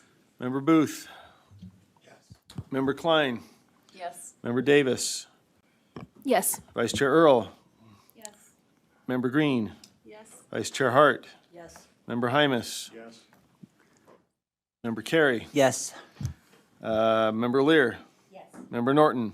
Yes. Member Reel? Yes. Member Straight? Yes. Member Wood? Yes. And Member Moss is yes. Okay, that passes unanimously. And that brings us back to let's see, that brings us back to the underlying motion, I believe, from Member Bogus. Am I getting that right? We're back to the basic motion. Okay, and I see Member Davis's light on. Is that for the underlying motion now? We're back to Member Yes. Bogus's motion to, Yeah, uh-huh. okay. So what the LEA that I spoke with said is that we need to have a consistent, well, the exact words were, we got to have a base on which to build. So we need a consistent definition of chronic absenteeism. The word isn't in the rule. We're charged with creating a rule that has LEA address chronic absenteeism. It's not in draft 8, and there's no definition of draft 8. So it just doesn't seem like it's doing what we're supposed to be doing, and I call the question. Okay, let's see. Well, we can vote to call the question. I don't see any lights anyway. Were there any lights on to speak to?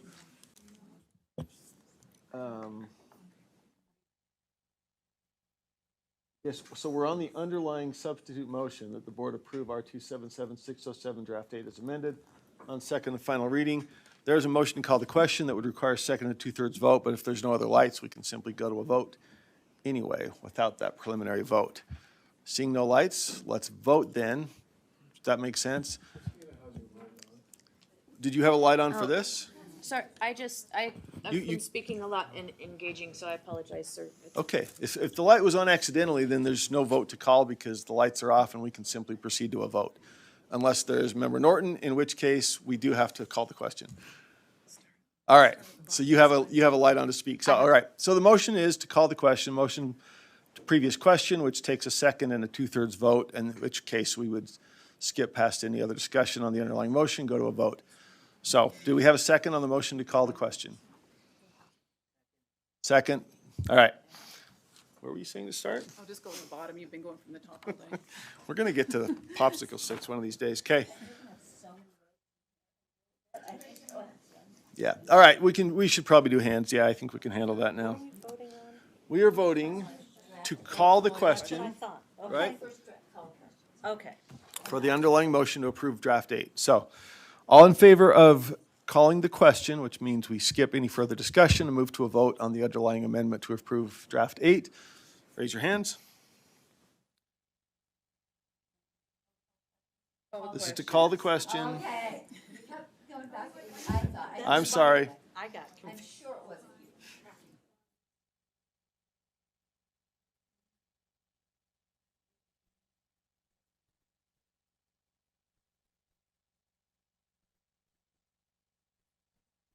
12-3, so that motion passes, which means we move to a vote directly on the underlying motion, which is that the board approve R-277-607 draft 8 as amended on second and final reading.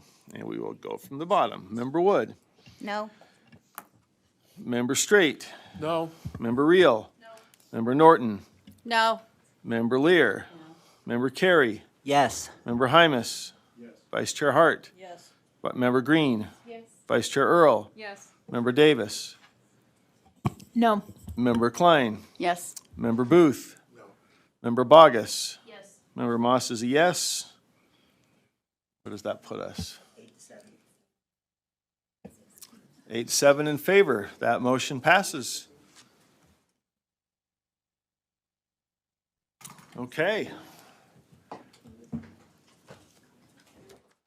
I believe that concludes action item 9.2. And takes us to action item 9.3. Thank you very much, staff, for joining us and answering our questions. Heading for the door. All right, so 9.3 coming out of finance, back to Chair Norton. Wait, I Sorry? had one more. Okay, hold on. Sorry, I had a motion on this agenda item. Remember, I had said I had a motion on the same agenda item? 9.3, okay, so we've concluded the consideration approval of drafts. No, Is it has nothing to do with the draft. unrelated to? It's unrelated. Okay.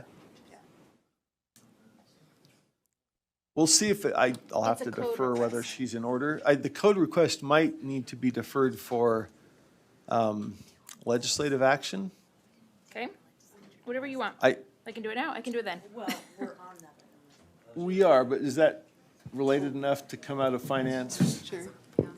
I don't have a personal preference, I just want to try to follow the rules. Angie? Chair Moss, Deputy Stallings? I was just going to add that it has been a common practice that if there's a request for statutory change related to a rule, that we have allowed that. So for example, when the Finance Committee was discussing the school fees rule, you may remember Board Member Bogus made a motion. And then also the recent repeal of the instructional material, the requirement to share with others that you're getting rid of your textbooks, that came when a committee was reviewing that rule. So it is a practice that we generally I'm adhere to. fine with it. I mean, I frankly, I thought earlier when the motion was to request a repeal, that probably would have been handled better in our legislative session, but it doesn't matter. It's related, let's go for it. Pretty simple, but. Yeah, I do let's have go a for it. point of personal privilege. Okay. How does this comport with our obligation with the open public meetings law. I mean, we haven't given notice, we haven't talked, I'm in favor of what you're trying to do. I'm just curious. We do have a The noticed issue. Yeah, well, we have two things. We have a noticed issue of legislative code proposals. It's a little bit later in the day. We also have this particular issue noticed now. That's why I'm turning to Angie. I want to hear the motion. I'm just making sure we put it in the right. Does that change the analysis as to the question of notice and where it falls? Honestly, Chair, I think it's up to you. If you prefer to wait till later, I think that is absolutely appropriate. But I was just sharing that we have had a practice in the past of when we discuss a board rule, if during the discussion, board members have said, oh, you know what, we should ask for this amendment related to the rule, we have allowed that. But I think it would be appropriate either place. If you're deferring to me, I'll tell you this. I mean, I think if we're addressing the rule, then we address it when it comes out of committee. If we're addressing code, it probably makes more sense if we have an item on the list that is legislative changes, that we put it there.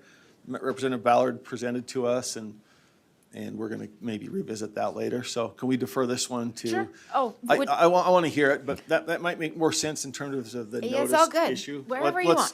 Let's get to it then. What came out of finance was just the rule, and then if we hit code, we can address that. Unless anybody thinks that's crazy. All right. I would like to hear it now, but I'll prefer to hear withdraw it and now? I'll wait till later. I thought you were trying to defer until No, later. I actually wanted to hear it now. I was just curious about the About the policy. And notice? if you have the power, and historically we've done it that way, I would be okay with it proceeding now, but obviously not if it's in violation of our obligation for. Yeah, I don't Public think it really notice. matters. I just have Sybil, a did you have point of preference information. Parliamentarily? All right, let's put it with legislative. All right, so we'll do that. Back to Chair Norton. I don't. Oh, wanna- sorry, sir, may I ask a question? Yes. And I am confused as to why, like, Member Davis is getting to make this request, and we have all this context right here in front of us.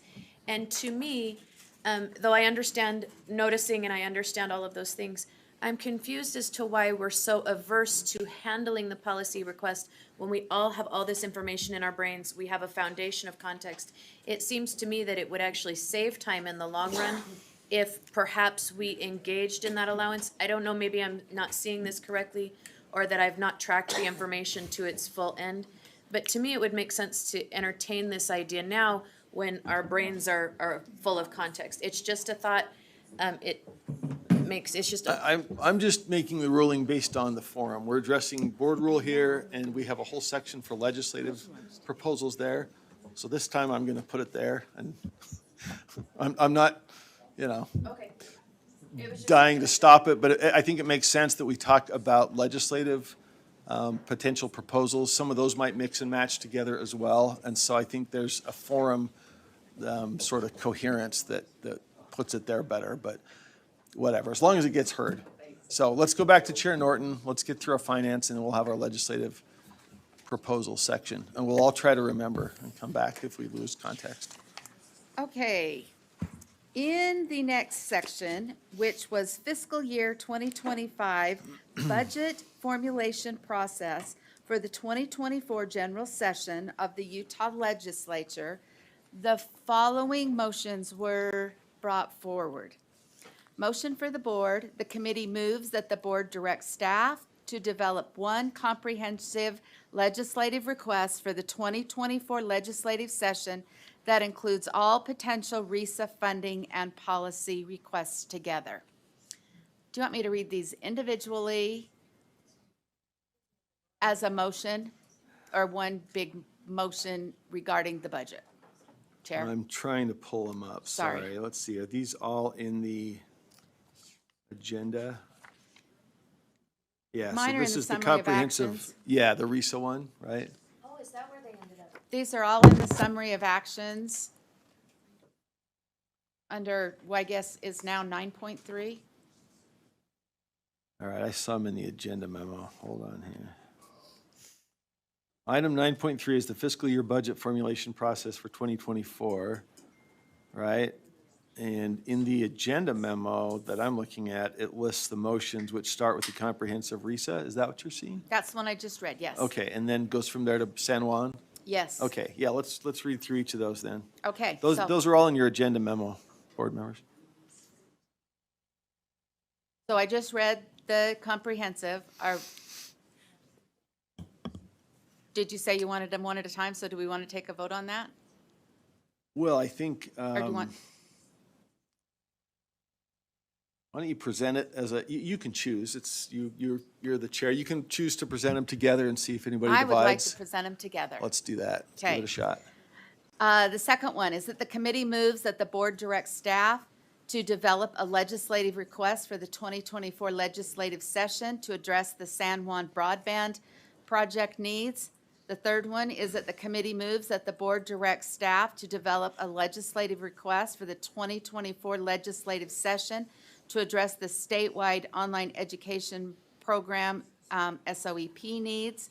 The fourth one is that the committee moves that the board directs staff to conduct analysis on potential percentage increases to the value of the WPU during the 2024 general session, so the board may determine what percentage increase to propose. Number 5, the committee moves that the board directs staff to identify potential funding request ideas, including the estimated proposed funding amounts related to the ideas for the board's consideration in August. And number 6, the committee moves that the board request staff conduct an analysis on a potential funding request to support a minimum of 1 full-time music educator per public elementary school building. Now, board, these are obviously not finished, ready to go onto our legislative request list. These are just asking, do you feel that these are things that we should have staff go to work on? This is also, obviously, not the comprehensive list. We just started the process, but all board members are welcome, and staff are welcome to bring forth their ideas sooner rather than later, obviously, to give staff the time to work on those. So you'll see, board members, the next item after the finance agenda is the general session legislative preparation. Action item 10.1 is the process for board requested legislative funding. So if there are other ideas that board members want to propose for staff to develop between now and August, and the board approves to have staff work those up, that we brought back for review and potential approval in August. So these right now before us are the Finance Committee's proposals to have staff develop a funding request, what used to be called a business case. So that's all this would be doing, voting to direct staff to work these up so we can look at them in August. And then any board member, when we get to the next section here, will have the same opportunity to throw yours in the hopper. So with that, any discussion to that motion? Member Bogus? Or, I'm sorry, Member Klein, then Member Earl, then Member Bogus. I would just motion to divide, so we can vote on them individually, or I can make a motion. So the motion is to approve. divide them one by one? Is that the motion to divide? Okay, I will make a motion Yeah, you can to, define the division. to approve the last one on the list. So first, we would, if there's a motion to divide, you need to separate that out first. Motion to divide. So and my then- motion is to approve the last one on the Well, list instead first of we- motion to divide. Okay, but the motion pending is to approve all of them. And so if you want to only Isn't that consider just a one- recommended action? The motion, well, the motion out of the committee is recommending that we approve all of those for development by staff. If we want to just move on one of them, you'd need to divide and then bring But- that individual one before the board. Okay, because she already made the motion. Right. Okay, That so was yes. a committee motion. So the motion is to divide, to separate the last one from Yes. everything else? Okay, is there a second to that motion to divide? Motion to divide would separate the last one, which is the full-time music specialist. Is there a second to divide by separating out the last item on the list? Hearing no second. Was there a second? I'll second. Okay, there is a second. Any discussion of the motion to divide off the last of those proposed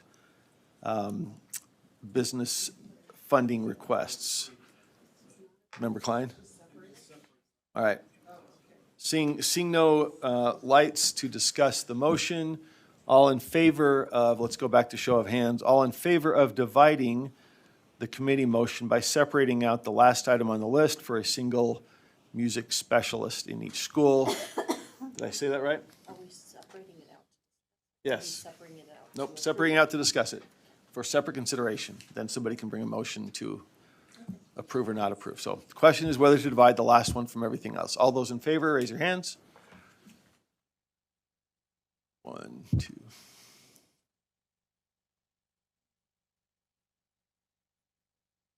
Six, that fails. So we have the entire motion before us. I'll just speak briefly to it. Remember, this is not to approve these particular funding requests for forwarding to the governor's office or the legislature. This is simply to approve having staff work up a proposal for us to consider in August. So there's several steps here. They work up the formerly called a business case, now a funding request. We review it, decide whether to approve it. Those that are approved go to the governor's office in October. We then rank and sort if we do. I think we've approved that process, so we'll have a top 10 list. But this is just the first step in that process, asking staff to work up a funding proposal, which we then decide to approve and then decide if we want to prioritize it, right? So we have before us the motion to approve staff working up each of the itemized requests, or excuse me, funding proposals. It'll take a while to stop saying business case. Sir, I have a point of clarification, Yes. and I'm not certain to whom I should address this. Maybe Superintendent Stallings is my, you're my first girl, honey. Why not? In the first line item, I recall discussing in committee that I had concerns that we could lose it all if we put it all in one. And so as this funding request comes forward, I just want to make certain that either I can amend this motion or you can just tell me we're going to see each line item. Like, do you understand my question? Maybe I do. need to be different in my articulation. Chair Go ahead, Mansfield. yes, please. No, I believe, I understand what you're saying. Your concern is when we present these to the legislature, if we bundle them up, we might lose them all versus if we break them out. I think at this point, as Chair Moss stated, it's just a directive to staff to prepare all the information. I think once the information is prepared and when the board is creating their priority list, you all could consider pulling them out separately. So I think that's a decision that could wait until after the information is prepared. Okay, so as when well. we get the information, may I follow up? Yes. When we get the information, it will be bundled but disaggregated within. Correct. They'll will be kind of having each of those money amounts identified separately so that you could know that maybe one's 120,000, but another's 3.2 million. Staff can make that separation. Okay, thank you, and I have no further questions, Chair, thank you. Okay. All right. Anything further on that? So, sorry. Vice Chair Hart? You've got like. Oh, I've got a couple. I'm sorry. Did I get Chair Norton? You're still on my list, but was that just for That's just because I'm. the waiting finance to you're go. directing? Yeah. I'm sorry. So, yeah, can I speak? looking So out there at I have a question on the San Juan broadband. Is this, it sounded to me like it was $500,000 a year. My question is, who's previously funded this? Has it the legislature that's funded this? Has it the UETN that's funded this? I know that some of the fundings come from ESSER funds, right? All of it. All of it has, so And it's gonna nobody pay- else has funded any of this? And it's going to lapse. Right, but my question then has to do with, are there others that should be funding this? That's what my question is. I'm not saying it doesn't maybe have an impact on what our area, right, or some of our districts, but is this our wheelhouse, so to speak, or should another entity be pushing this forward? I'm just asking the question, I And don't know. maybe I could just piggyback before you answer. If a business case, a funding proposal was requested, would that funding proposal include answers to that question? Here's how it's been funded, here are the options for funding, here is your opportunity to ask the legislature. Would that typically be part of a funding proposal if it's requested? Go ahead, sorry. So Chief of Staff, Sarah Young, thank you for the questions. To begin with Vice Chair Earl, So previously, the legislature directed funding from the U.S. Department of Treasury's COVID-19 Relief Fund in the sum of $3.9 million to be administered by the Utah State Board of Education to support the initiation of the project all the way back in 2020. So that was one-time funding. I would also add that to the earlier comments, San Juan has used their ESSER funds to be able to address additional needs that they've seen beyond that startup infrastructure, and that those funds will come to a conclusion. So I appreciate it doesn't answer the question of should it be us. I really think that's a board call. But we have previously been asked by the legislature to be the lead fiscal agent on funds related to the project. Okay, and I guess this is because I'm familiar with UETN and how they previously put their resources out, right, for the accessing of internet and other things. Is this a maintenance or is this a build-out still? Oh, sorry. Maybe you've got it. Oh, I called on her. Is that- This is maintenance. However, UETN is very actively involved in this discussion, as is the San Juan County School District, as in about 5 other entities, on the best way to go forward. Right now, we are looking at let's maintain it for 5 minutes, but there are multiple options and funding sources that are being looked at. Okay. Some move faster than others. Great. If we could just have that when it comes forward.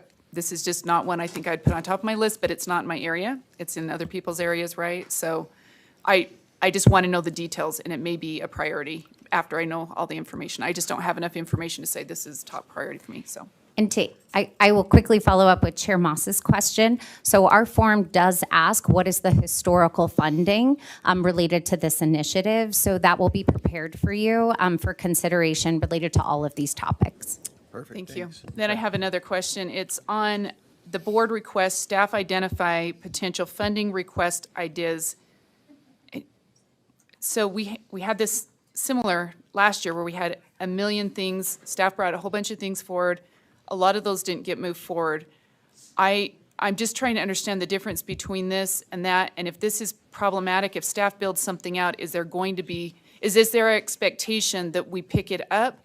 And if we don't pick it up, I'm concerned that then staff will feel like we're not supporting them in their efforts. Does that make sense? So I'm trying to understand where's the balance in that, and where do we, I think we want information back, but I don't want to create a situation where either we feel obligated or they feel like if we don't move it forward, they feel like they've been devalued, and I don't want that to happen. So I'm trying to understand how we can frame this in a way that's productive. I can address that, or Deputy Jones could, because we handled this in finance. It was my suggestion to bring back a different version of what happened last year. Last year, every idea that was presented was turned into a full-fledged business case, and our staff spent a ton of time developing those. This is not that. This is simply to identify potential funding request ideas, including the proposed amount for the board's consideration in August. And I guess that perhaps should say for the board's consideration in August to vote for a full business case / funding proposal.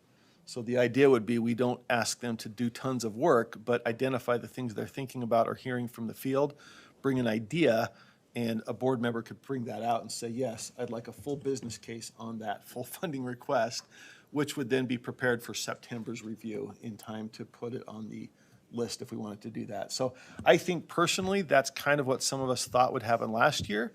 And as the process went forward, we ended up having staff spend a ton of time up front, not all of which translated. This is an effort Do we to have need a to add- sequential, yeah. right? Do we need to add language to that then, or do you feel like there's an We understanding? might say an amendment, I guess I could propose an amendment, for the board's consideration in August on whether to work to prepare a full funding request. Second. Seconded. Any discussion of that? I think I've explained my thinking there. All in favor? That is so far out of, I asked for lights, all right. that is so far out. I didn't see the order. lights. Anybody want to? I am So far out of still order? discussing, This is on a potential amendment to this one. Do you want to discuss it? He's gonna make, I'm looking out here for lights. I gotta look to my sides better. no, I'm trying to what move did you along. just do? Okay, so the suggestion was from Jenny, from Vice Chair Earl, which I turned into a proposed amendment. Okay, that so did you says- propose an amendment? Yes. Did you get a second? Yes. Did you speak to it? Yes. Would you like to speak to it? Randy spoke to it, and then nobody else spoke to you. What, you want to speak to it? I'm sorry, Randy seconded it. Excuse me, folks. Member Booth seconded it. I'm moving too Did you quickly. get all this? I'm sorry. Member Booth Are you seconded. having a one-man meeting? No, would you like to speak to it? Okay, no, I I was looking just for- want to make for sure that she's discussion got to the all of the motion. notes for the meeting. Okay, I moved the amendment. Member Okay. Booth seconded it. Okay, I didn't see anybody who wanted to speak to it. no. You just need to. Let's restate the motion, That's all, okay? that's all. She's The got. motion is to amend the item that is related to potential funding request ideas at the end to add for the board's consideration in August on whether to request a full funding request. Okay. All right, that's the, Okay. but you can So speak to it. Deputy Jones and Sarah, I'm is sorry, that I'm not trying clear? to steamroll No, you. I just didn't see anybody felt wanting like to it speak to it. Moved too quick. You feel like you know what could or what to do, not to go too far or too, yeah, okay. That's- Okay, well, but we And that- haven't voted. No, we have not voted, no. I'm sorry, I'm not trying to, you guys are the ones trying to move me along. Any further discussion to that proposed amendment? Okay, we can vote. Okay. So I think this frankly reflects, I'll just sum up, what we intended coming out of finance, but that clarifies that it's a two-step process. That's the idea. But I'm more than happy to open for discussion. I just didn't see any. All right. So Member could I Boggs. just speak in favor of the amendment? We really discussed this, maybe not at length in committee, but I remember that, and maybe that was something in the room that we discussed. And so I would support the amendment. I think it provides our staff clarity. It allows the board to lead, and I would support the amendment. All right, thank you. Any further? So can we move for that amendment? All in favor? And any opposed? No opposed? Okay, that carries unanimously. Okay, now we're back to the original. And now we're back to the original motion. And I still have my light on. And Member Vice Chair Hart? So I'm a little concerned that the one full-time music educator per public elementary school. How did we determine music educator? Why not librarian? Why not art educator? Why not writing teacher? Why not, where's this coming from? I can answer that. Member Boggess proposed it. Would you like to speak to it? Yeah, so in this process, we had just, context is everything. We had just come out of the 607 conversation. And in my conversations with teachers and parents and LEAs and principals, that oftentimes the things that gets kids into school are things like the arts. And that we have to remember that we've been taking things away from students that gets them to come and enjoy school and maybe endure the math that they might not like as much. And that music education as a whole has really been stripped out of our elementary schools.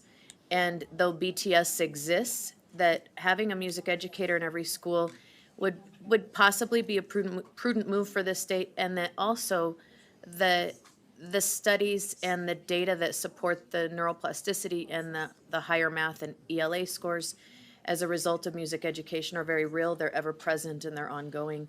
And that the idea of having staff present information on that, on how much it would cost, so that we can entertain the motion would be a prudent move. So a follow-up, Chair. You bet. Couldn't we just say adding a specials educator? Because so does the research on STEM, and we do have BTS. So every year, it seems to be quite it's interesting where the legislature goes with BTS. I just want to make sure we have the flexibility not only that, we have a better chance of actually getting some of those opportunities in schools, but I don't necessarily want to limit it to one art form or one, I mean, you know what I mean by specials, so Yeah. I just wonder if that steps us into an area where legislators say, well, we have BTS. And it just worries me that looking at that and having been through the system, I just wondered why the backstory. So that helps. Should we put that to staff member Bogus as to how this would be? Staff member Bogus? Different from, I mean, Inner dreams. should we put that to Well, staff, I can- comma, member Bogus, as to how this is different from BTS, or would you like to address it? I can Sure. address it, and if our staff would like to correct me, I'm open to that. BTS is 4 areas. You've got your visual arts, dance, music, and your fourth. Drama. And in particular, an LEA gets to choose, or a building gets to choose. Right. And this would put a consistent music educator, the data on, in particular, the Salt Lake District, the number of kids going to college in fine arts is a greater percentage than and this was, data is 3 years old, but it was a greater percentage than all other subject areas, like the percentage of kids that were in advanced engineering, going into engineering. And so the data was pretty clear. And I think music education offers just so much more than people can possibly imagine and that I could probably even articulate in this moment.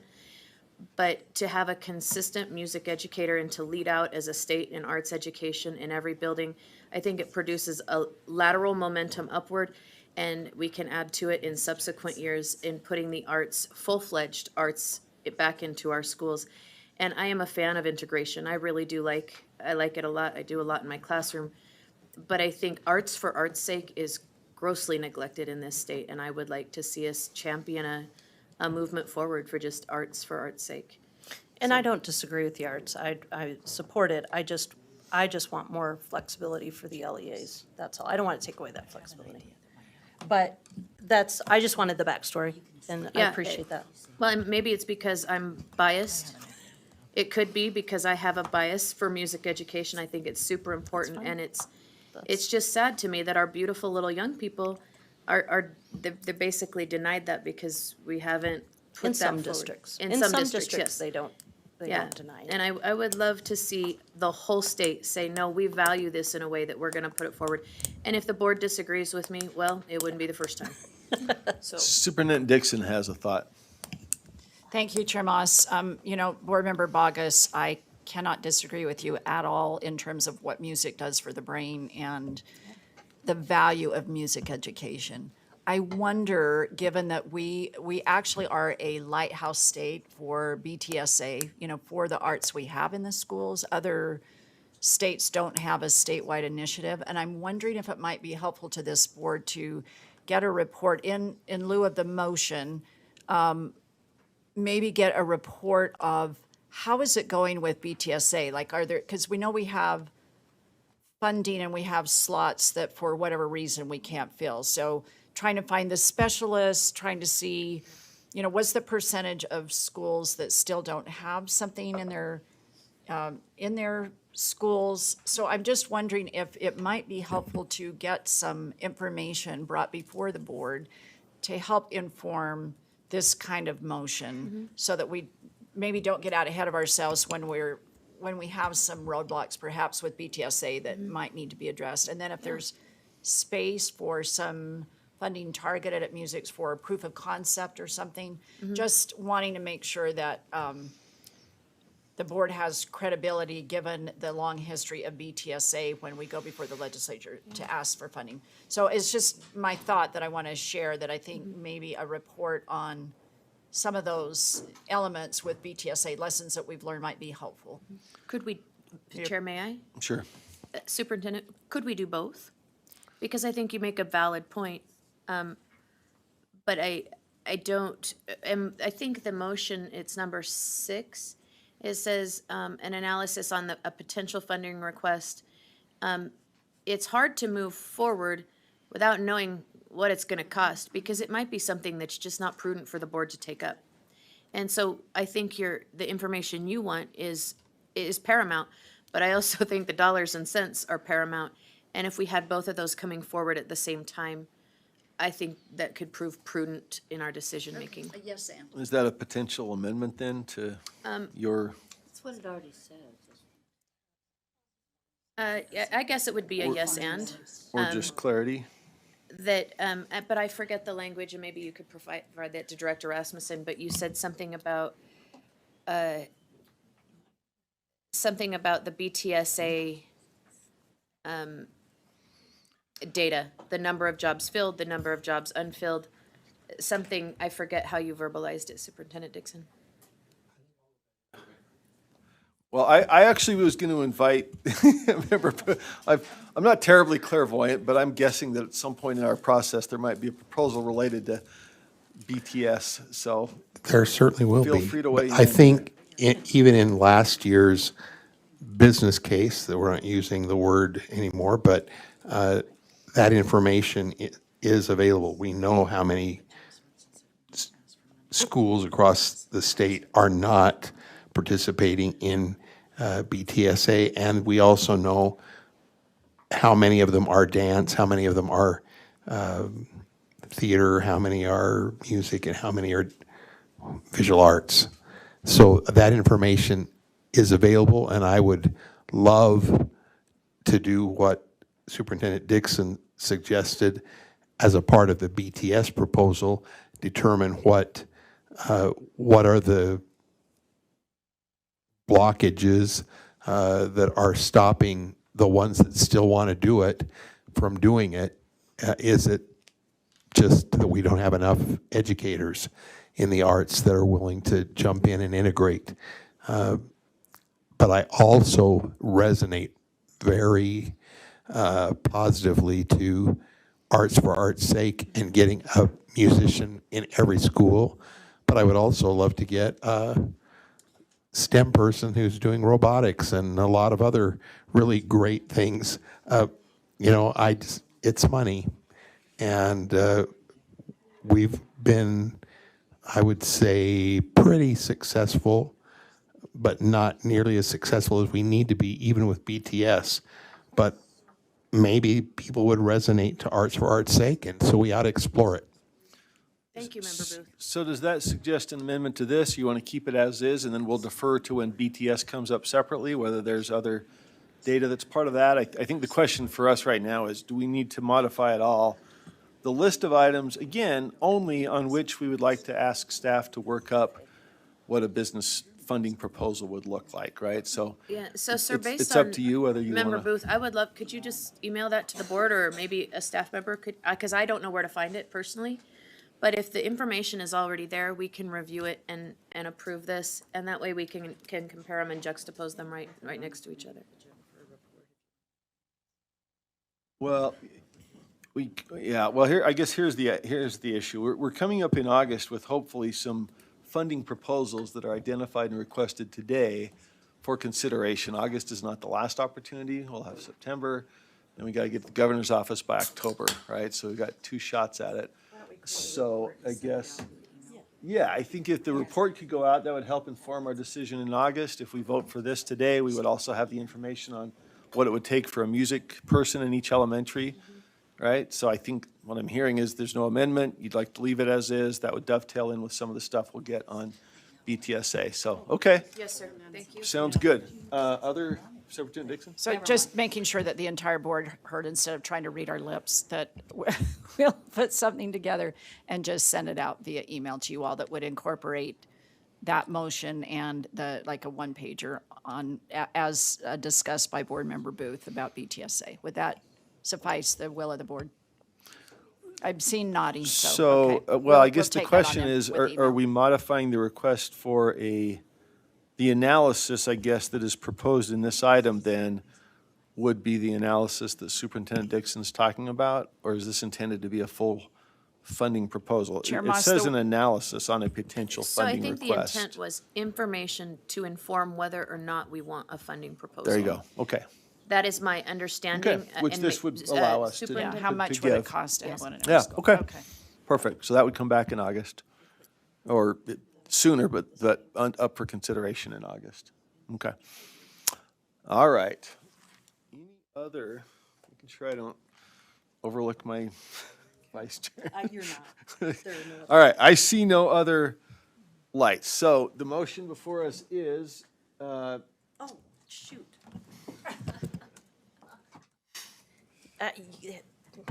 Hey, I need someone to explain to me why we would need to address the SOEP program needs. okay, item number, Can someone Could give me I the back? speak to that? I would, well, Chair Norton. I can begin to Chair speak to Norton, that. please, yeah. thank you. This year, there was quite a bit of leftover money that was reappropriated. And going forward, it would be helpful if that maybe could be something that is done earlier rather than after the year's over. Also, yes, with the new Senate Bill 215, the private and home may be getting a whole bunch of other money that they might not need this pool quite as much.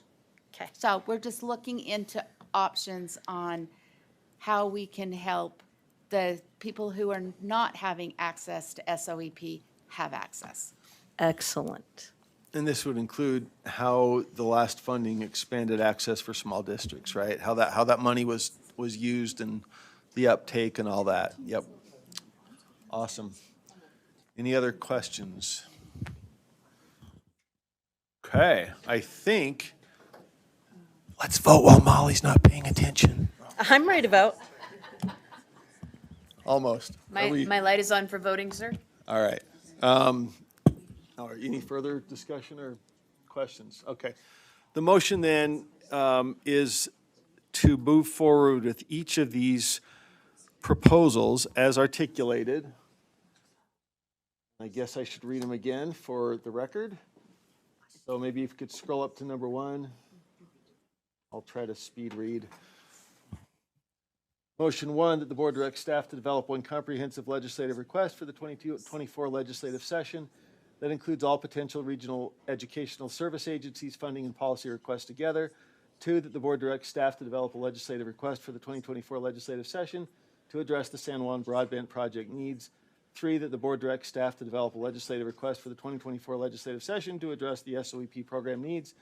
4, that the board directs staff to conduct analysis on potential percentage increases to the value of the WPU during the 2024 general session, so the board may determine what percentage increase to propose. 5, that the board request staff identify potential funding request ideas, including the estimated funding amounts related to the ideas, for the board's consideration in August on whether to direct staff to develop a more formal funding request. And 6, that the board request staff to conduct an analysis on a potential funding request to support a minimum of 1 full-time music educator per public elementary school building.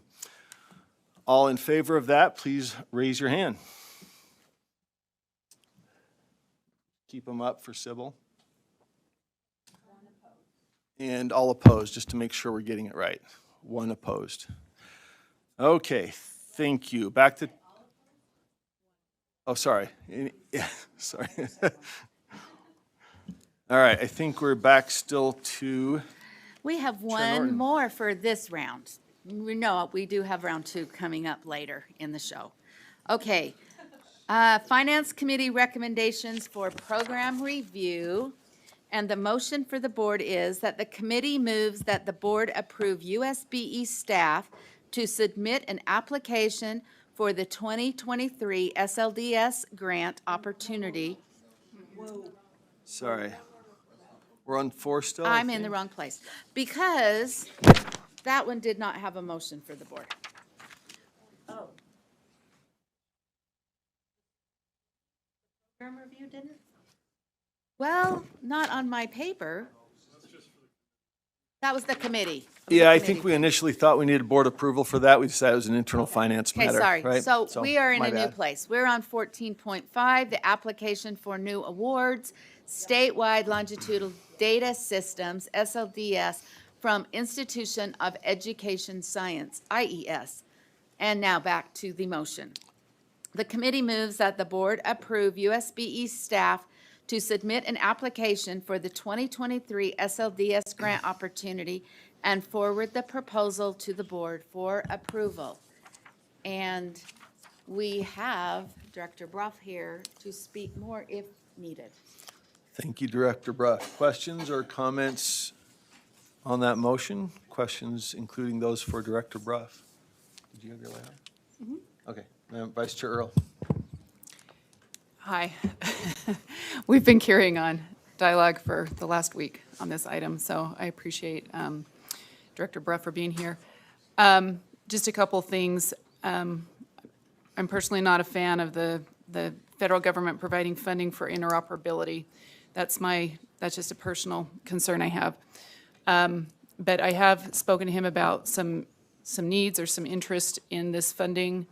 One of those being in the area of special education and transition of students and making sure entities have the information so they're not having to duplicate in such a way that does not provide good services to students and the ease of those kind of things. So I'm just sharing that those are things I would like prioritized in if we choose to use this money as a state. There's the other two things that I have concerns with is data. I understand that that they have to meet requirements and that the federal government for these grants has certain requirements. I do have concerns of the weakening of FERPA over about a decade ago when they changed it. So I'm just telling you what my concerns are with this and with the funding. I think if we accept this money, that it needs to go to the most prioritized needs of the state, so that we are meeting actual things that we need and not building out into things that are maybe more of wants instead of needs. So those are Jenny, Board Member Earl's thoughts. But anyways, I don't know that I really had it. If you want to say anything to that, you can. But Can I piggyback with a question, perhaps, just for background? The grant proposal or request, it says applicants may apply for funds to carry out projects to address one of the following priorities, right? Using an SLDS: infrastructure and interoperability, college and career, school finance, state policy questions. Maybe you could just address what it is that Utah identified as its priority and how that relates to Vice Chair Earl's comments. You bet. So again, Aaron Bruff, Director of Data and Statistics. There's 4 priorities available. We can only pick one. We picked the interoperability modernization priority, but we also are piggybacking. So just sharing with the committee, I talked with basically our federal counterparts, said we are also interested in doing the financial component because we're already doing it in USIMS. This would be a benefit. Again, talked with the finance department here saying interest, what are we looking at? And so it would be coupled together, but it's that interoperable component that we're going for a priority. What we're looking to do, if I may, is it's the exchange or the transaction of data between agency to agency in a smoother, more secure fashion based upon a push from an individual through the system instead of having them call, hit roadblocks, call again, hit other roadblocks and such. So it would be based upon, for example, we're talking about special education, when students exit the K-12 system, actually when they say 12, exit or age out, and they go into the Department of Human, DHHS, I don't remember what that stands for. Health and Human Services, thank you. And they need records from their transcripts records, for example, from a high school. It is really difficult for that information to flow or to get to. And so this is an opportunity to say, you're basically saying, I'm requesting it goes through the data systems through what's called an API push, goes through, retrieves the data because it's based upon one trusted sources that this would develop out. The data then being requested would flow back through, if you will, the highway or the pipeline back to the requesting agency so they can receive it, so they can process and move forward. Hopefully that makes sense. The way I described it, it makes perfect sense in my head. It does. Do you have a follow-up? Well, just, and I appreciated the discussion that we've had, because it isn't storing more information. It's just the more secure movement and transferring of that information, and just going from one to the other in a more efficient way.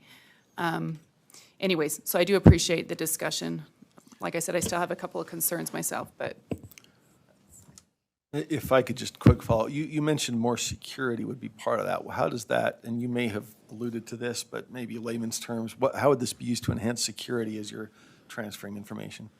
We would definitely be looking, as we write the grant proposal, we say, we are going to be adopting the most secure, the most up-to-date security policies, technologies, and making sure that they are a part. So that inside of the grant application, there is a clear requirement, say, describe how you will make this secure. Describe how you will do the data governance component. Describe how you will maintain privacy on this information. And again, speaking with Director Felt this morning and his staff, kind of talking about, obviously we'll be updating, when we say the new security policies, I don't have all of that information because I'm not the expert on those, but we'd be looking at, okay, what is the new trends? Because as we transition to cloud-based in many things, what are the best ways to secure everything? They're not necessarily the same things that we're using today. And so that's basically what we're looking at, is how do we make sure that we can, A, understand how to secure the components? What are the industry best practices? And as technology comes screaming forward and new things come online, are we keeping up with all those things? So that's part of the grant right out, that we say we will be doing this. Would that also be an appropriate use of the funds, assuming we received it, to the extent that enhanced security requires a cost? Would that be an appropriate use? Absolutely. That's a Okay, so it would component of actually fund the enhanced security as well as the interoperability that you're trying to. Exactly. Okay. That whole thing gets kind of coupled Got it. together with the funds if they become available, Okay. if we receive the grant. Vice Chair Hart, and then, Superintendent Dixon, did you want to jump in Yeah. first? No, go ahead. Go ahead. No, I just wanted to alert people that Yushi was on Zoom if we had questions for Oh, them. great, great, okay. That's just FYI. Okay, I will go then, Chair Moss, if Yeah. that's okay. I was on the call where we partnered with USHE, our great partners, and others to talk about the possibilities of this grant. And one of the things that, gosh, I don't know how many years I've heard this issue, but one of the issues that we continue to hear is we don't know in transition from high school to higher ed, how are we doing? Like, how are kids making it through the system and being able to, for example, engage in coursework that leads to similar other coursework in higher ed, or leads to job attainment, or, a lot of those things. I remember back in No Child Left Behind when we were tasked to track some of that data, and we were all very uncomfortable with the lack of security, and of course, we didn't have the technology then that we have now, but just, we had some concerns. And so now here we are, a decade later? I don't know. It seems like a decade later at least. And trying to get at the same information. And so what happens is we have all these little research projects that come to Aaron, and people coming to Aaron and his staff requesting a lot of data and not being able to really get at this in a very clean way. So as we discussed this possibility, the thing that was enticing to us as staff was, here's a way to do both, a yes and, to get at the data in a seamless way where we then feel more confident that it's not being held somewhere, but actually just moved and still in the secure space that we have it held. So building out both the security and the data that is needed all the time that people are asking for, and then coming to us for research projects and other grants. I just feel like we keep approaching this in a piecemeal way instead of having a more systemic way to get at the data that can help form your decisions and the Board of Regents, the Board for Higher Ed at USHE as well. So that was the selling point for us as staff looking at it. Thank you. Back to Vice Chair Hart. Yeah, so I knew Superintendent Dixon would say it better than I, but I really support this because I don't think we're in an environment where we can ignore evaluations of our quality, of the quality of the product that we're offering students. And we need to be doing, looking really close at our outcomes. And this is one way to do that. I think it's way past the time where we just say, here's the product, come get it if you want it, it's public ed, deal with it. We have to customize, we have to make sure that we provide value, and we can't do that without this information. Our constituents want us to show and be transparent about what we're offering at the cost that they are paying, and this data is needed in order to do that. So I very much support this project. Thank you. Member Bogus. Thank you, sir. Director Breath? Yes. Right? Okay, thank you. So my question is, could we do this without tying ourselves to the federal government?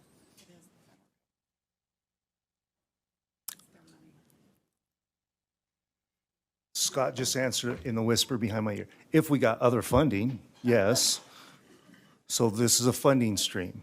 So how much, could you remind me? I know I read the document. It's $4 million is what we'll be asking for over a 4-year period. So sure, if there's another funding stream, we could likewise do this. But this is the opportunity for, again, this is the request. Yeah. Here's a funding grant. Yes, it is a federal funding grant. If there's another source, then we could do it. I have a follow-up question. Sure. Has the staff or your office or maybe board leadership, I don't know, explored other funding opportunities?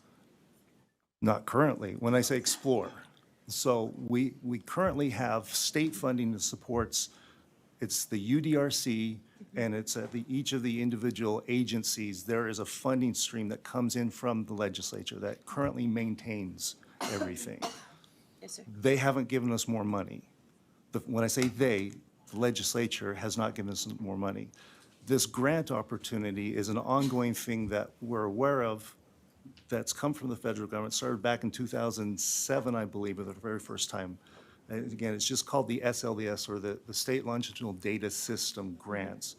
We've received a number of these.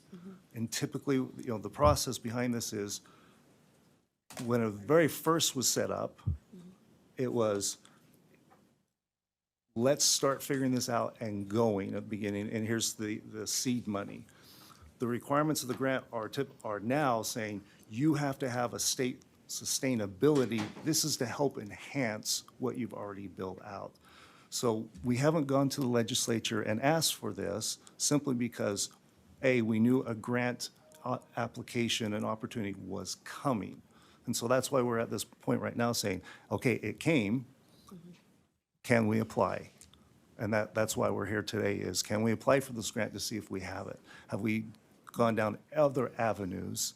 We haven't done that yet because this is the avenue that was presented to us with all the work that we're doing right now anyway. So if that makes sense, It that's does. the approach that we've taken so far. It does make sense. Thank you, sir. Member Davis. Yeah, I support this motion. I think we can save, well, we can't save, but we can supplement with the $4 million. And we have asked important questions, and our finance committee member Moss asked about any weird strings this would tie us to, or any of that kind of thing. So I just want to make sure it's on public record when we have to go back to those USIMS meetings with Senator Andrick, because I talked to him on the phone about this. I just want it known that I didn't pass up an opportunity to get this $4 million to do some of what we already need to do, but some of an extension of what other kids in other states get with the coordination between our secondary and higher ed. But we just haven't, because we haven't had the funding. Thank you. And I did ask about what the federal strings were. That's a persistent question of mine and others. And Director Bruff answered that it was sort of defined by our proposal. We tell them what we're going to do with it, and if they give us that money, then it's we do what we said we were going to do, and that doesn't affect our judgment about education. It just affects how we process the data to analyze what's going on. And so I appreciated the response to that question during Finance Committee. I don't see any other lights. I think, was there a motion? I think there was. There was the committee motion. So the motion, unless there are further questions or comments, is that the board approves the request for USBE staff to submit an application for the 2023 SLDS grant opportunity. All in favor, raise your hands.